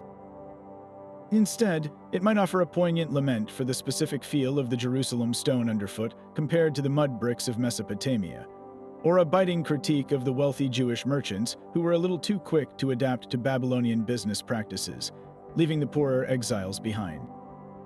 This would be prophecy from the street level, concerned with the daily injustices within the captive community itself, the exploitation of debt, the struggles of those who could not afford to buy their way into even a modest comfort in a foreign land.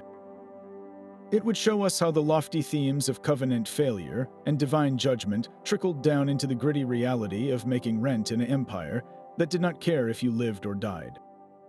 Furthermore, these lost prophecies would likely reveal a fascinating and complex process of theological adaptation.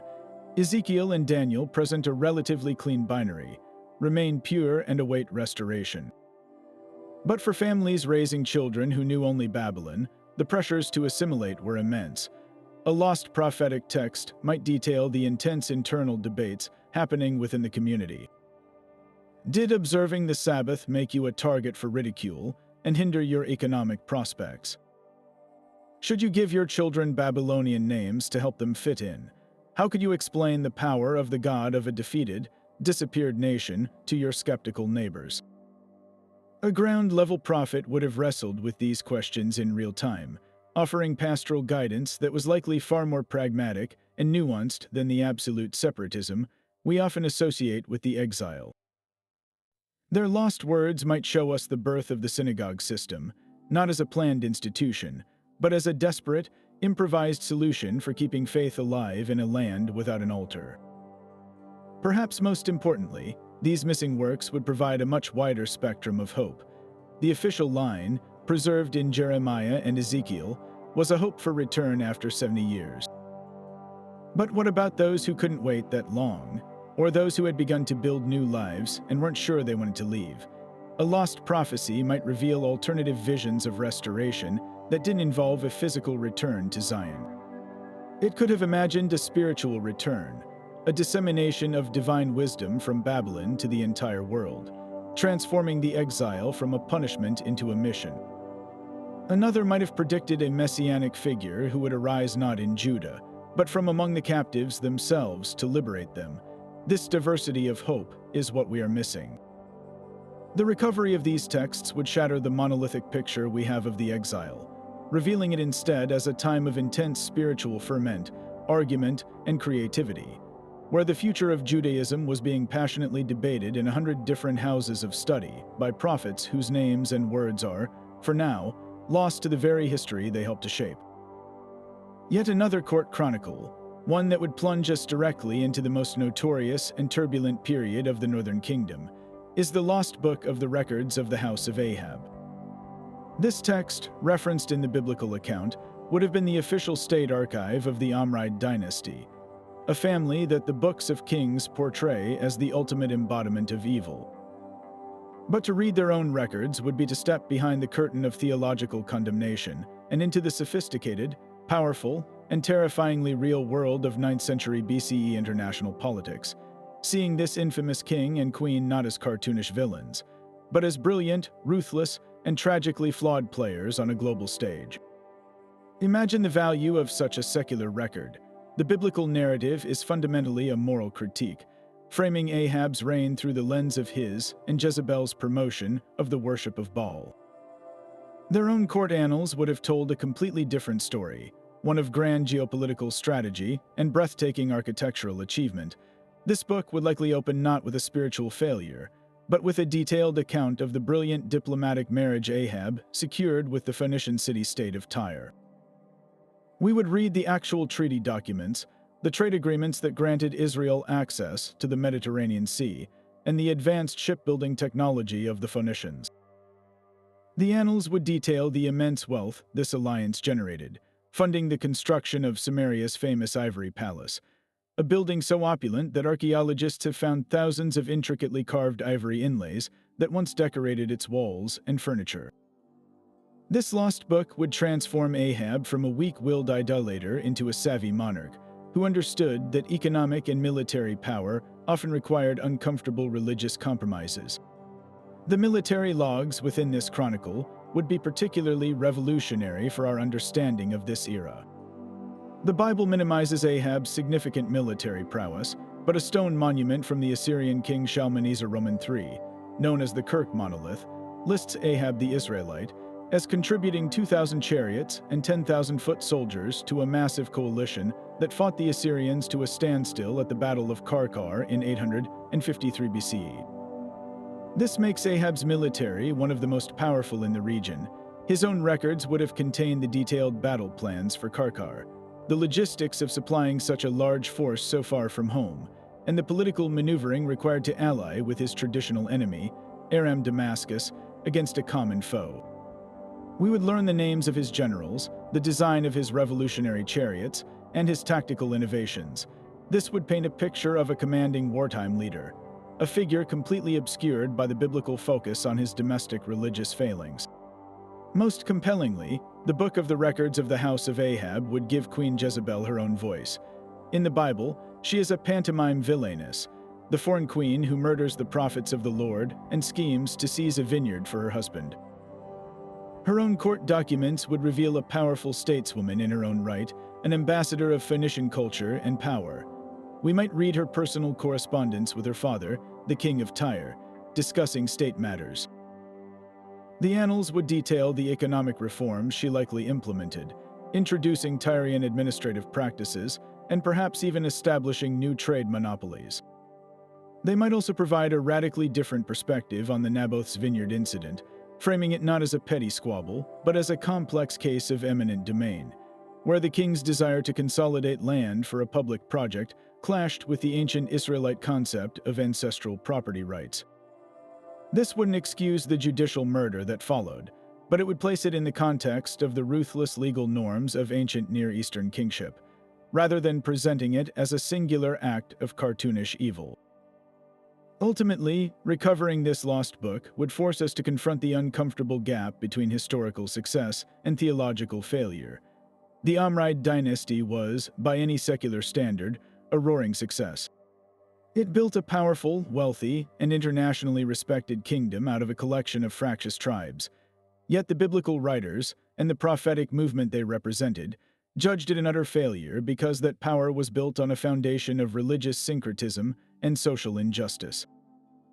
The Book of the Records of the House of Ahab would be the ultimate case study in how a nation can be strong on the outside while fracturing from within, a timeless lesson in the complex and often contradictory metrics we use to measure a leader's legacy. Its loss is the silencing of the defendant in history's most famous trial, leaving us with only the prosecution's closing argument. But the story of the exiled Jewish people does not end in Babylon.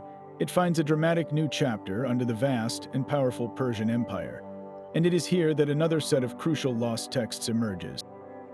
The Book of Esther provides a fascinating, almost offhand clue when it describes the great king Ahasuerus, often identified as Xerxes I, having his officials read to him from the Book of the Records of the Chronicles.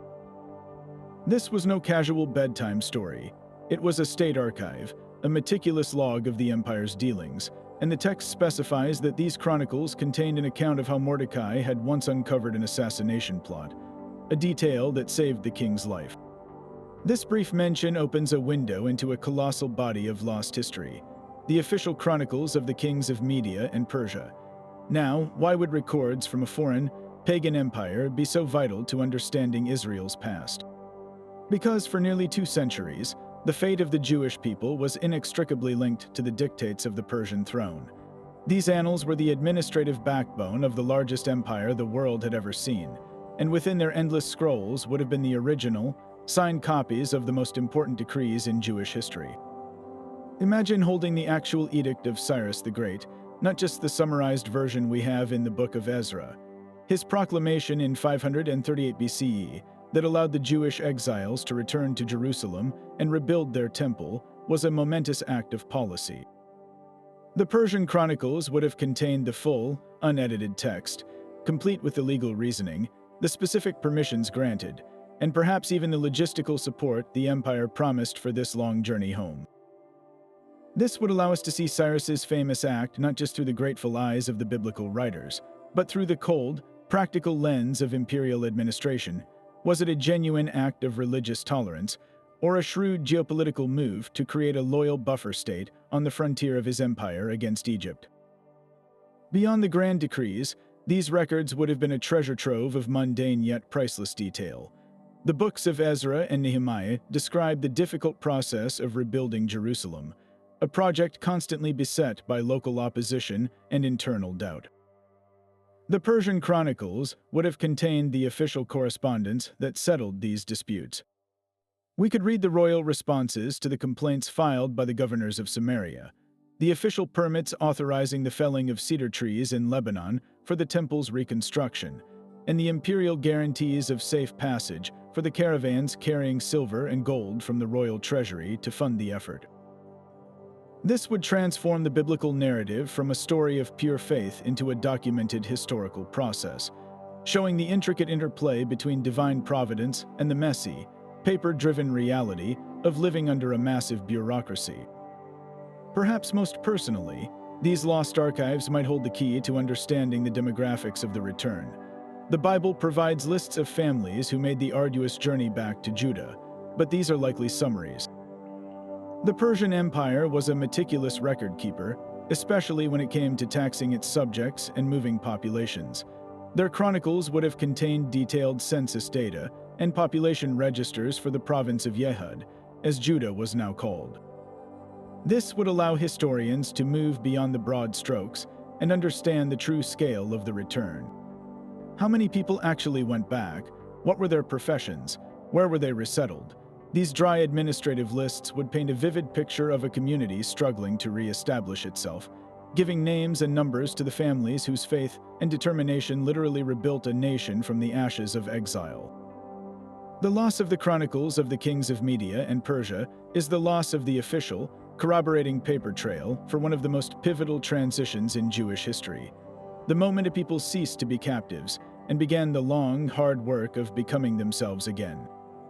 But what about the wisdom of the common people? The books of Proverbs and Ecclesiastes offer a profound, yet distinctly elite, perspective on life.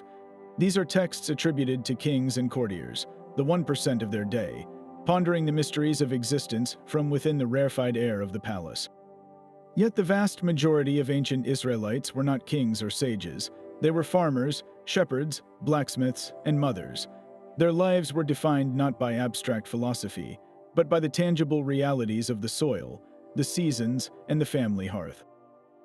It is almost certain that a parallel tradition of wisdom literature once existed, one that spoke directly to their experience. The loss of these commoners' texts means we are missing the voice of the land itself, the practical, gritty, and deeply rooted philosophy of the everyday Israelite. Imagine the value of a wisdom book written not for a prince, but for a plowman. Instead of advice on managing a kingdom, it would offer proverbs on managing a small farm, how to rotate crops to avoid depleting the soil, the signs of a coming drought, or the best way to mend a broken olive press. This would be philosophy written with dirt under its fingernails.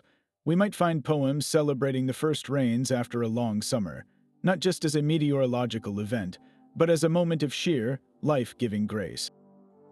There would be laments for a blighted wheat harvest, framing the loss not just in economic terms, but as a spiritual trial that tested a family's faith and resilience. This lost literature would reveal an entire cosmology built around the agricultural cycle, where every sowing was an act of hope and every harvest a testament to divine faithfulness, a worldview where God was encountered not in the throne room, but in the vineyard and the barley field. The family unit was the bedrock of Israelite society, and a commoner's wisdom text would have delved into its complexities with an intimacy the royal court could never grasp. While Proverbs offers a somewhat idealized picture of the wife of noble character, a text from a mother's perspective would provide the raw, unvarnished truth of raising a family in the ancient world. It might contain lullabies sung to soothe a sick child, practical advice on mediating disputes between siblings, or reflections on the bittersweet pain of watching a daughter marry and leave home for another village. We would find guidance on caring for aging parents, navigating tense relationships with in-laws, and the delicate art of courtship when marriages were often arrangements between families. This would be a mirror held up to the domestic heart of Israel, showing us how love, duty, faith, and frustration were woven together in the daily life of a home, giving us the emotional vocabulary of a people whose personal lives are almost entirely silent in the official canon. Furthermore, this lost tradition would undoubtedly offer a very different perspective on social justice and the distribution of wealth. The wisdom of kings often encourages contentment with one's lot, but the wisdom of the poor would likely carry a sharper, more prophetic edge. We might find proverbs that subtly critiqued the powerful landowners who exploited day laborers, or poems that gave voice to the anger of a farmer watching the royal tax collector take his best grain and livestock. This would not be the detached observation of ecclesiasts that the race is not to the swift, but the passionate cry of those who felt the finish line was moved before they ever had a chance to run. This alternative wisdom would complete our understanding of Israel's intellectual world, proving that theological and philosophical debate was not confined to Jerusalem's elite. It was alive in the marketplace, the village well, and the family table, where ordinary people wrestled with the same profound questions of fairness, meaning, and God's presence in a world that was often harsh and unforgiving. This brings us to one of the most foundational and cryptic lost texts, a work that seems to form the very bedrock of the biblical narrative itself, the Book of the Generations of Adam. The phrase appears right there in the 5th chapter of Genesis, almost like a footnote or a citation. This is the Book of the Generations of Adam. The original Hebrew, Sefer Toldot Adam, carries a weight that the English translation can miss. It implies a formal record, a documented account, not just an oral tradition. The fact that the biblical author references it suggests they were working from a source, a pre-existing document that their audience might have recognized. This isn't a casual family tree. It's presented as a real book that has since vanished from our sight. So what was in it? The chapter that follows gives us a tantalizing glimpse, a list of names from Adam to Noah, each with an astonishing lifespan. Adam lived 930 years, Methuselah 969, and a brief, almost formulaic mention of their other sons and daughters. But this, scholars argue, is almost certainly a drastically condensed summary. The original Book of the Generations of Adam would have been so much more. Imagine unrolling that original scroll. Instead of just a list of names and numbers, you would find expansive biographical narratives for each of these primordial patriarchs. What was it like to be Enoch, who walked with God for 300 years before being taken away without experiencing death? The single verse we have is a headline. The lost book would have contained the full story, his teachings, his visions, the reasons his companionship with the divine was so unique. The same would be true for Methuselah, whose name has become synonymous with extreme old age.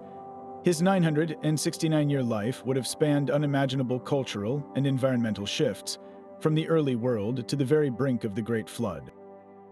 His biography would have been a history of an entire antediluvian era, a first-hand account of a world that was, according to the biblical narrative, fundamentally different from our own. These wouldn't just be stories, they would be the foundational myths and moral philosophies that define the pre-flood human civilization. The immense lifespans listed, which many modern readers find so puzzling, might have made perfect sense in the context of the fuller original text. These weren't likely intended to be read as literal, solar year counts in the way we understand time. In the Lost Book, they probably served a profound theological and literary purpose. Such vast ages would have allowed for an unbroken chain of oral tradition, creating a direct line of knowledge transmission from Adam himself to Noah.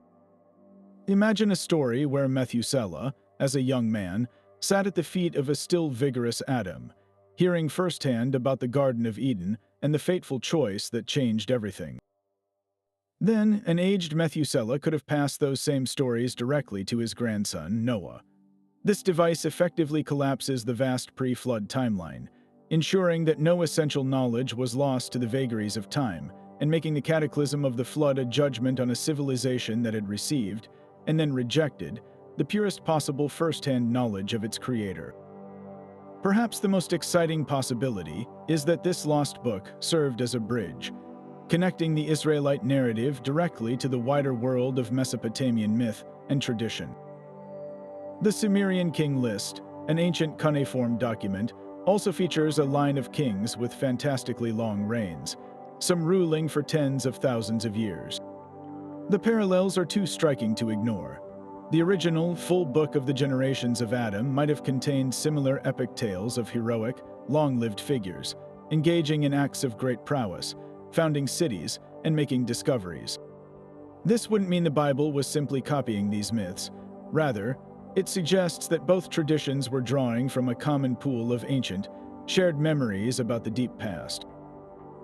The Israelite version, as presented in the Lost Book, would have been a deliberate retelling and reframing of these stories, stripping them of their polytheistic elements and weaving them into a coherent narrative about one God, human failure, and the looming need for a cleansing judgment. Its recovery would be the ultimate key to understanding how the early chapters of Genesis were formed, showing us the raw materials the biblical authors used to construct their own unique and powerful account of human origins. However, the story of the return from exile, so vividly captured in the books of Ezra and Nehemiah, feels strangely silent on one crucial front, the prophetic voice. We have the administrative decrees, the lists of returning families, and the accounts of political opposition, but where are the prophets? The era of Zerubbabel the governor and Joshua the high priest was a period of immense struggle, profound disappointment, and fragile hope, precisely the kind of moment that had always sparked prophetic revelation in the past. It is almost unthinkable that God would remain silent as his people embarked on the daunting task of rebuilding their world.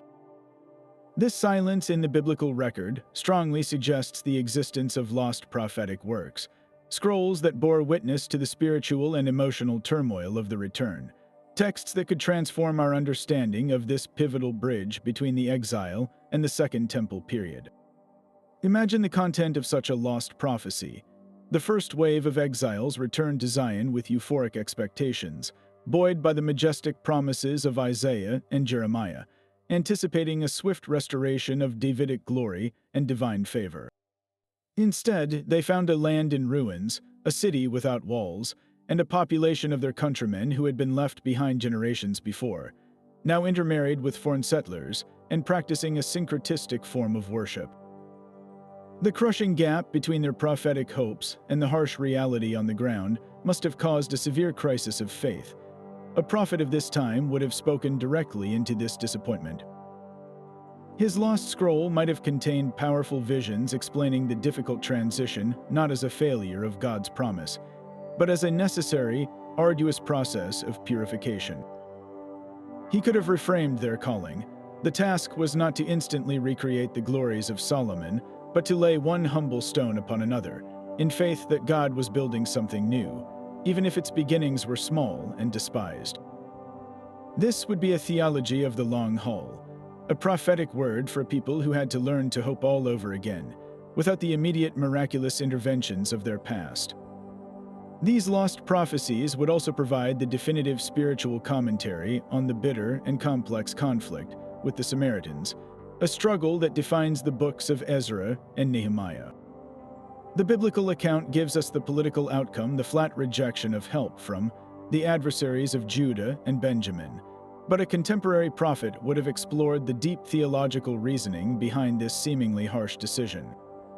His writings could have detailed the intense internal debates within the community.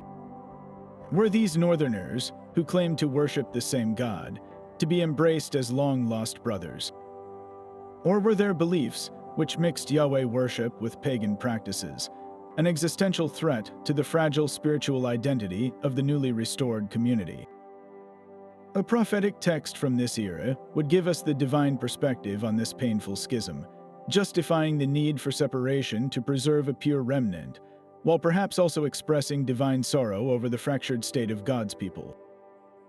It might have contained stern warnings against the specific syncretistic practices of the North, but also heartfelt laments for the unity that was lost, adding profound emotional and theological depth to what otherwise reads as a simple political standoff.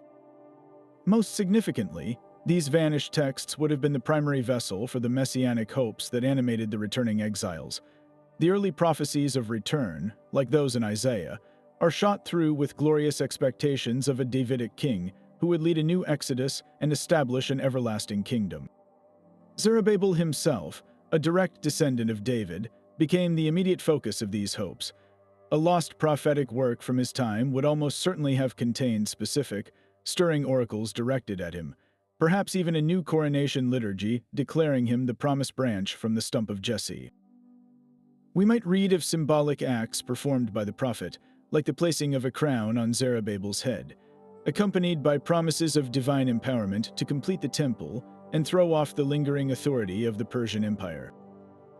This would complete our picture of the short-lived but intense fervor that surrounded his governorship, explaining the explosive mix of political ambition and religious expectation that characterized the first years of the return.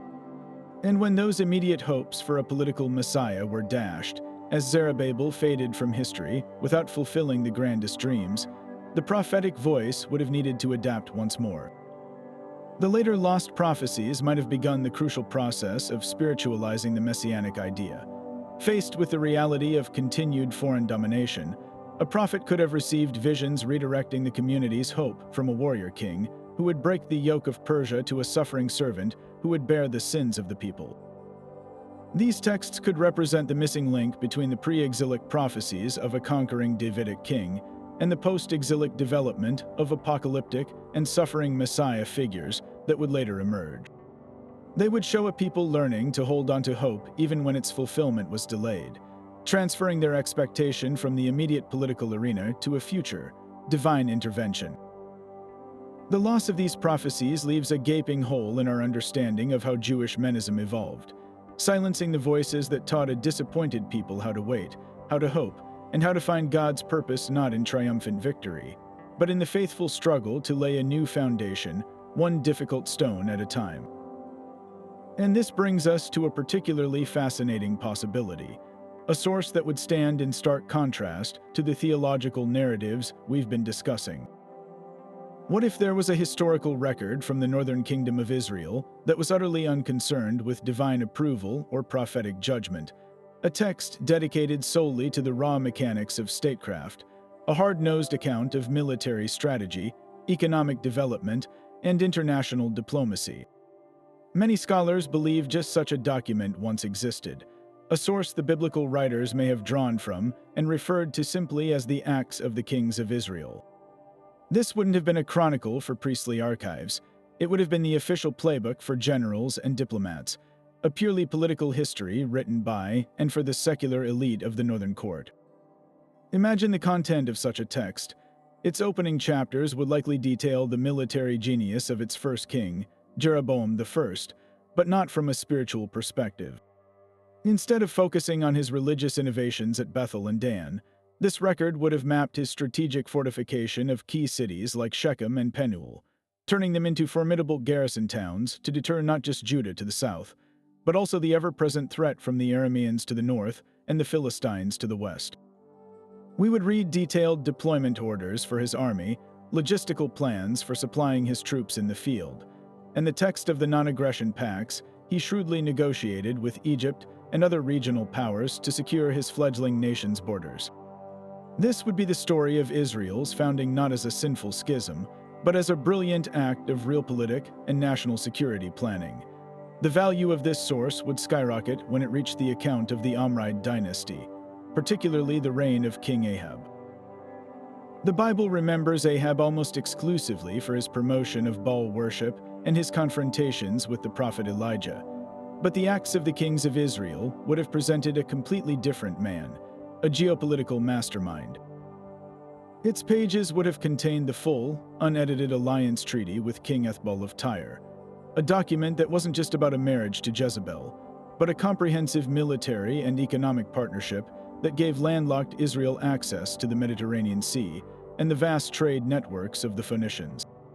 We would find the architectural blueprints and funding ledgers for the construction of Samaria, a capital city built from the ground up as a statement of power, with its famous ivory inlaid palace and immense, sophisticated fortifications designed to withstand the latest Assyrian siege technology. Most compellingly, this lost book would resolve one of the great puzzles of the era, Ahab's role at the Battle of Karkar. The Bible, focused on internal affairs, ignores this event entirely. But an Assyrian monument lists Ahab as contributing 2,000 chariots, a staggering force, to a coalition that temporarily halted the advance of the mighty Assyrian Empire. The Acts of the Kings of Israel would have been our eyewitness account. It would detail the tense diplomatic negotiations that brought bitter rivals like Israel and Aram Damascus together against a common foe, the battle plans drawn up on the plains of Karkar, and the after-action reports analyzing the performance of those 2,000 chariots in their first major engagement against the world's foremost military power. This would transform Ahab from a biblical villain into a key player in the ancient Near East's Great Game of Thrones, a leader who understood that national survival sometimes required pragmatic alliances with unlikely partners. This source would also give us the northern perspective on the constant, simmering conflict with its sibling rival, Judah. The biblical account, written from the south, frames these wars as righteous judgments against a rebellious and idolatrous north. But the Acts would have told the story from the other side of the border. It would have listed the provocations from Jerusalem, the border skirmishes initiated by Judah, and the strategic rationale behind Israel's own invasions of the south.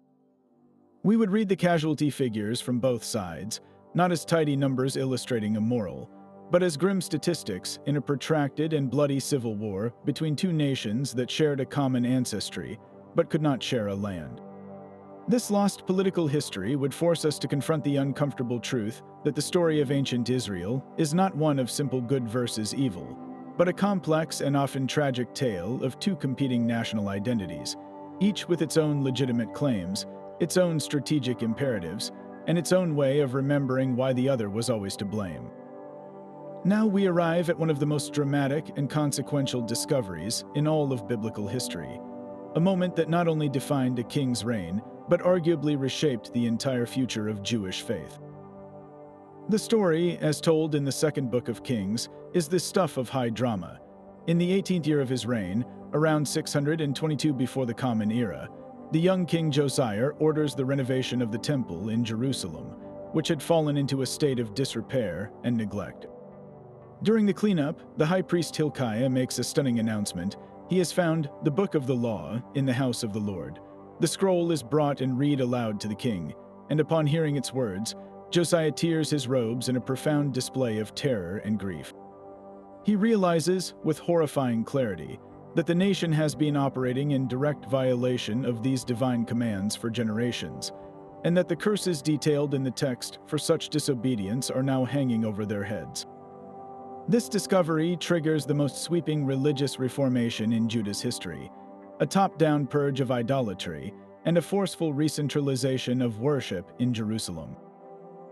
But for centuries, scholars have been locked in a fierce debate over a fundamental question: what exactly was in that scroll? The text we know as the Book of Deuteronomy, with its powerful calls for monotheistic loyalty and its laws centralizing sacrifice in one chosen place, aligns so perfectly with Josiah's subsequent actions that many modern critical scholars posit that Deuteronomy, or an early version of it, was actually composed during his reign to justify his reforms.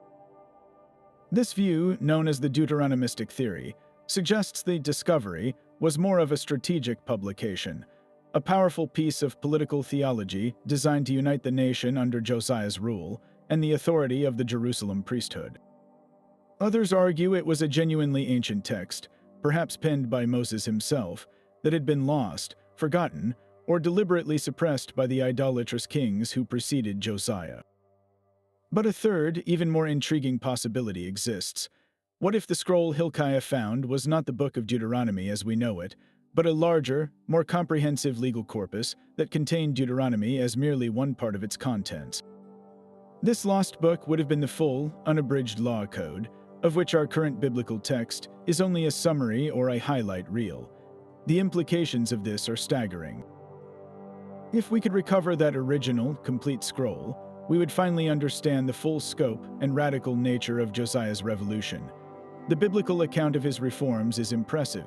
He tore down the high places, defiled the altars to foreign gods, and celebrated a Passover unlike any seen since the days of the judges. But these are the broad strokes. The lost Book of the Law would have provided the precise, step-by-step manual for this national purification. Imagine reading the original, detailed ordinances for the systematic dismantling of pagan worship. It wouldn't just say, "He removed the high places." It would provide the specific ritual procedures for deconsecrating an altar dedicated to Baal or Asherah. What incantations or prayers were to be recited?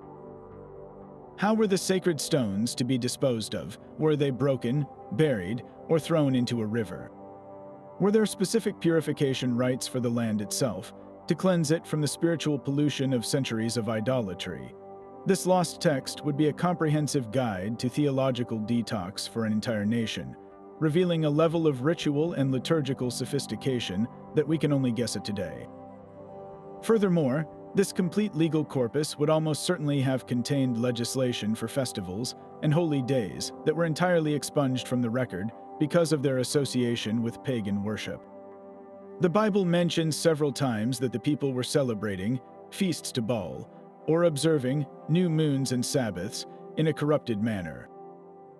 But what were the original, God-ordained versions of these celebrations that were meant to take their place? Josiah's book may have described a full calendar of agricultural and liturgical festivals rooted in the worship of Yahweh, some of which may have been completely forgotten after the exile because they were too tied to the land of Israel and the temple system. We might discover a spring festival of firstfruits that rivaled Passover in its importance, or an autumn commemoration of the giving of the law that was entirely distinct from the Feast of Tabernacles.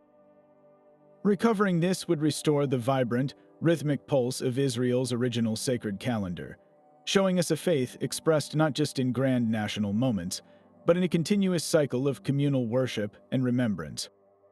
At the very heart of Josiah's reform was the principle of centralization, the command to destroy all local altars and bring every sacrifice to the one altar in Jerusalem. The Book of Deuteronomy argues for this with powerful theological force, but a larger original text would have provided the intricate logistical and legal framework to make it actually work. How were the hundreds of Levitical priests who had served at these now defunct local shrines to be reintegrated into the Jerusalem temple system? The biblical account shows this was a messy and incomplete process. The full law code likely had a detailed plan for this transition, outlining new roles and rotations for these displaced clergy, perhaps even establishing schools for them within the temple precincts to retrain them in the proper Jerusalem-centric liturgy. It would have also addressed the practical concerns of the common Israelite. If you lived in Beersheba, a journey of several days from Jerusalem, how were you to fulfill your sacrificial obligations? Did the law provide for communal caravans to travel to the festivals? Were there provisions for the poor who could not afford such a journey? This lost book would reveal the breathtaking ambition of Josiah's vision, to transform a decentralized, tribal confederation practicing a blend of faiths into a tightly unified, monotheistic nation-state, with the temple in Jerusalem as its beating heart and the law of its God as its constitution. To find this text would be to recover the blueprint for a revolution that, for a brief, shining moment, sought to realign an entire nation's reality with what a young king believed was the unequivocal and forgotten will of God. Imagine, for a moment, being present at the deathbed of a founding giant. The air is thick with a lifetime of wisdom, hard-won through decades of struggle, divine encounters, and heartbreaking loss. The patriarch knows his time is short, and he gathers his children to deliver a final charge, a last will and testament that is meant to guide their destinies long after he is gone. The biblical record gives us glimpses of these profound moments, Jacob's poetic, and often stark, prophecies over his 12 sons in Genesis 49, or Moses' lengthy song of warning and blessing in Deuteronomy. But what if these summaries are merely the cliff notes? What if the original, full orations were once recorded on their own scrolls, containing vast troves of prophecy, ethical instruction, and personal reflection that have since been lost to the ages? This isn't just a speculative fantasy. The existence of later works, most famously the Testaments of the 12 Patriarchs, provides a powerful clue that such a tradition of extended deathbed speeches not only existed, but was considered immensely valuable, circulating independently before vanishing from the canonical record. The value of these lost testaments would begin with their personal and biographical depth. The patriarchs were not one-dimensional icons. They were complex, flawed, and deeply human figures. Jacob's final words in the Bible to his sons are poetic and prophetic, but a full testament would have given us his unvarnished, personal reflection on his own tumultuous life. Imagine reading his account of the night he wrestled with the angel, not as a brief, mysterious episode, but as an extended spiritual memoir. He might have detailed the specific nature of the struggle, the exact words exchanged, and the lifelong psychological and physical impact of that encounter. We could have heard his own perspective on his bitter rivalry with Esau, not as a simple story of stolen birthrights, but as a complex tale of parental favoritism, fear, and eventual, hard-won reconciliation. His testament would have included his private regrets over his fraught relationships with his wives, Leah and Rachel, and his favoritism toward Joseph, which nearly tore his family apart. This would be more than history. It would be a raw, intimate confession from a dying man, seeking to impart the lessons learned from a lifetime of both divine blessing and profound personal failure. Beyond biography, these documents would have served as the primary vehicle for the patriarch's most forward-looking prophecies. The biblical summary of Jacob's blessings is fascinating, but often cryptic.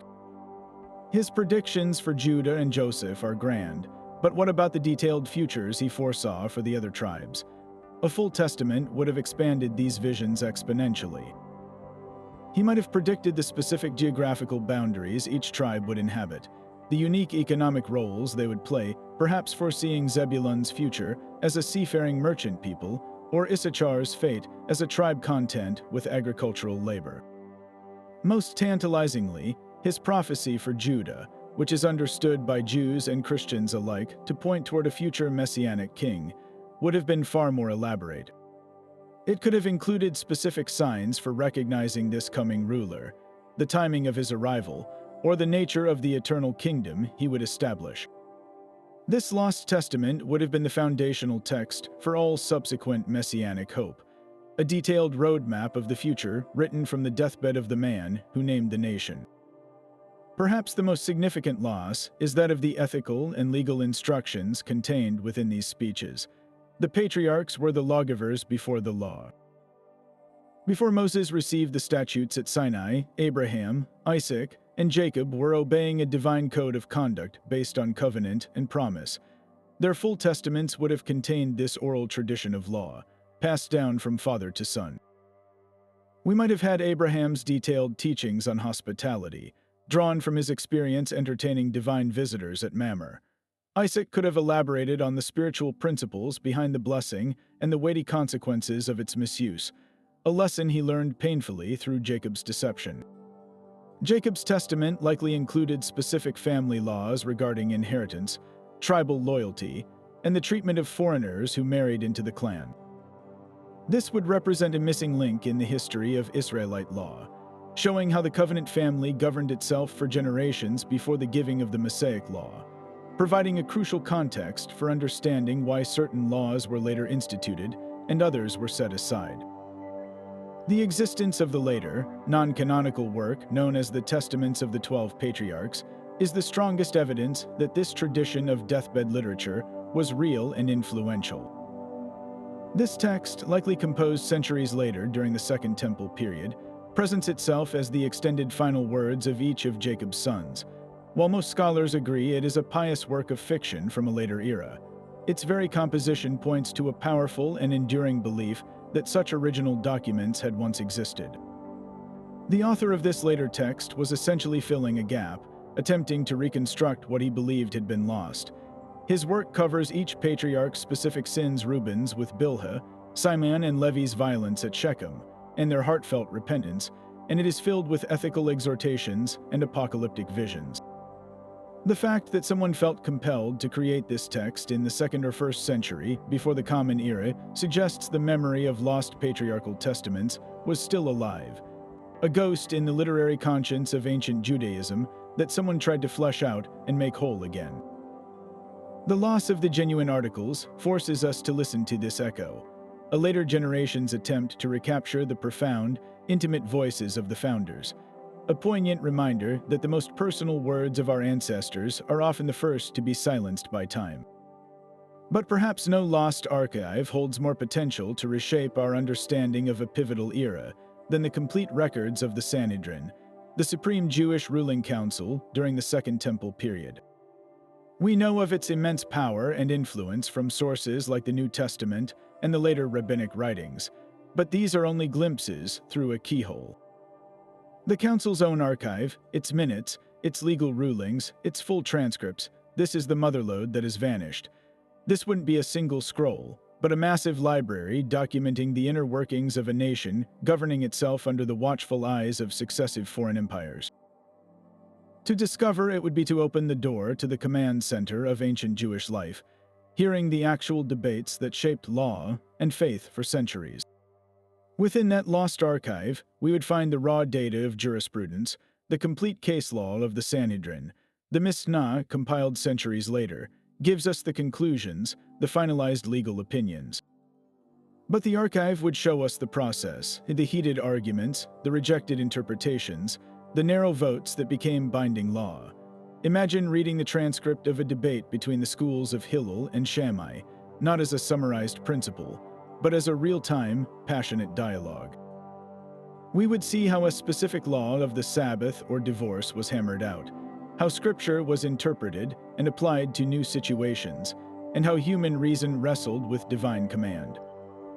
This would reveal Jewish law not as a static code descended from heaven, but as a living, breathing, and often contentious human endeavor, a relentless pursuit of justice and meaning that evolved with each new generation. We could trace the origins of traditions that now seem ancient and immovable, watching them being born in a room full of arguing scholars. The most explosive potential, of course, lies in the trial accounts. The New Testament provides one perspective on the trial of Jesus of Nazareth before the Sanhedrin, but the council's own official minutes would present a radically different viewpoint. What were the specific charges brought under Jewish law? What was the exact legal reasoning of the high priest Caiaphas? The archive would contain not just this one famous case, but records of other trials of early Christian preachers, like Peter and John or the Apostle Paul. We would have the Sanhedrin's own legal justification for its campaign against what it saw as a dangerous heretical sect. This would not simply validate one side or the other. It would immerse us in the tragic clash of two emerging interpretations of Judaism, allowing us to understand the internal Jewish context of a story that has shaped 2,000 years of Western history. It would transform a theological narrative into a complex historical event, with all its political pressures, legal nuances, and human failings. Furthermore, this archive would predate the Mishnah by hundreds of years, giving us an unprecedented window into the development of the oral law. The Pharisees, who made up a significant portion of the Sanhedrin, believed in a law transmitted orally from Moses alongside the written Torah. The archive would be the first written record of that tradition, showing us its earliest form. We could see how stories and legal concepts that appear in later rabbinic literature were being discussed and refined in the time of Herod the Great or even before. This would allow us to separate earlier layers of tradition from later innovations, effectively rewriting the history of rabbinic Judaism. We could watch the intellectual DNA of the Talmud as it first began to replicate, understanding the historical and social conditions that gave rise to the interpretations that would define Jewish life for millennia to come. The loss of the Sanhedrin's archive is the loss of the verbatim record of Judaism's most formative conversations, silencing the voices that argued, decided, and ultimately preserved a way of life through one of history's most turbulent and transformative periods. Yet for every scroll that was saved, countless others were lost forever, a sobering reminder of how fragile our connection to the past truly is. The discovery of the Dead Sea Scrolls wasn't a neat archaeological excavation.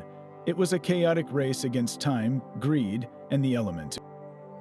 Many of the caves around Qumran were found not by scholars, but by Bedouin shepherds and looters, who, understandably, were more interested in a quick sale than in preservation. Scrolls were torn apart as different antiquities dealers fought over the profits. Delicate manuscripts, hidden for 2,000 years, were carried in sacks, exposed to the desert sun, and handled with rough hands that caused them to crumble into dust. Some were even lost entirely, their existence known only from a few fragments on the black market or from the heartbreaking accounts of early archaeologists who arrived at a cave only to find nothing but the faint imprint of a completely decomposed scroll on the cave floor. The Qumran Library, as we have it, is undoubtedly a treasure, but it is a partial one, an archive with glaring holes in its collection where knowledge once lived. What might those lost documents have contained? The existing scrolls offer tantalizing clues, like a catalog listing books we can no longer read. We know the community collected and copied a vast range of texts, so it is almost a certainty that there were entire manuscripts that have completely vanished. Perhaps the greatest loss would be unknown books of prophecy. The Hebrew Bible as we know it contains the works of major prophets like Isaiah and Jeremiah, but we also have references to prophets whose writings were never included in the final canon. What if a complete scroll of the prophecies of Elijah or Elisha was once hidden in those caves? Their stories in the Bible are filled with dramatic miracles and fierce pronouncements, but their own first-person accounts, their own poetry and visions, are lost to us. A Qumran scroll could have given us the prophet's own voice, a first-hand record of their spiritual struggles and their fiery calls for justice, untamed by later editorial hands. It might have contained prophecies about the end of days that were even more vivid and detailed than those we possess, potentially reshaping our understanding of ancient Jewish apocalyptic thought. Beyond prophecy, the missing scrolls almost certainly contained deeper layers of the Essene's own secret library, their detailed community rules, and liturgical texts. The scrolls we have, like the famous community rule, outline their strict codes of conduct, their initiation rites, and their expectations for a life of purity. But these are likely the foundational documents, the core constitutions. The day-to-day life of the community would have been governed by a much larger body of rulings and interpretations. Lost scrolls could have contained the minutes of their council meetings, their rulings on specific legal disputes, or their detailed interpretations of obscure biblical laws. We might have had their complete hymn book, containing hundreds of psalms and prayers used in their daily worship services. revealing a spirituality far richer and more complex than the few examples we have in the Thanksgiving hymns. This would have allowed us to hear the actual rhythm of their devotional life, to understand not just what they believed, but how they prayed, how they celebrated, and how they sought connection with the divine in their isolated desert community. Most compelling of all is the possibility that a lost scroll contained a definitive history of the Essenes themselves. Who were they, exactly? How and when did the sect form? Was their teacher of righteousness a known historical figure? The existing scrolls are infuriatingly silent on these details, often speaking in coded language about their enemies and their origins. A single, comprehensive historical scroll could have answered these questions definitively. It might have named names, described their break with the priesthood in Jerusalem, and provided an eyewitness account of the Maccabean revolt from their unique perspective. This would be the ultimate prize, a first draft of history written by the most diligent record keepers of the Second Temple period, a document that could have clarified 100 scholarly debates and painted a complete, unambiguous picture of this radical, devout, and enigmatic community that chose to wait for God at the end of the world.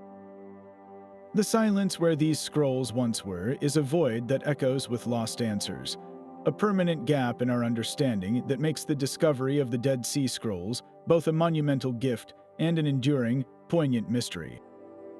And so we reach the end of our journey through the archives of the lost, a tour of 30 voids where knowledge once thrived. Each of these texts is far more than a forgotten title. It is a missing pillar in the architecture of our understanding, a silence where a crucial voice once spoke. Historically, their absence leaves us with a picture of ancient Israel that is frustratingly incomplete, like a mosaic with half its tiles missing. We have the bold outlines of kings and prophets, but without the detailed chronicles of their courts, we lack the texture of daily life, the nuance of political maneuvering, and the hard data of economics and war. Theologically, we are left with the conclusions of a faith, but often not the passionate, messy debates that forged it. We have the official story, but we've lost the raw, unfiltered prophetic arguments, the diverse streams of thought, and the personal struggles with doubt that give belief its depth and authenticity. Culturally, this loss is immeasurable. These vanished works represent the entire spectrum of a nation's creative and intellectual output. We have lost national epics that would rival Homer, lyrical poetry that would move the soul, legal manuals that detailed the pursuit of justice, and the simple folk wisdom of countless generations. Every unanswered question, every historical contradiction, every gap in our timeline whispers the name of one of these lost scrolls. They are the key to a locked door, behind which lies a fuller, richer, and more complex reality of the people who shaped a significant part of the world's spiritual and cultural heritage. So we are left with a tantalizing thought experiment.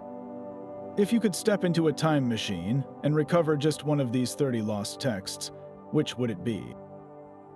Would you choose the definitive answer offered by the complete annals of the high priests, finally revealing the true fate of the Ark of the Covenant? Or would you seek out the raw, emotional power of the full history of Samuel the seer, to hear the uncensored anguish of the man who anointed the first king?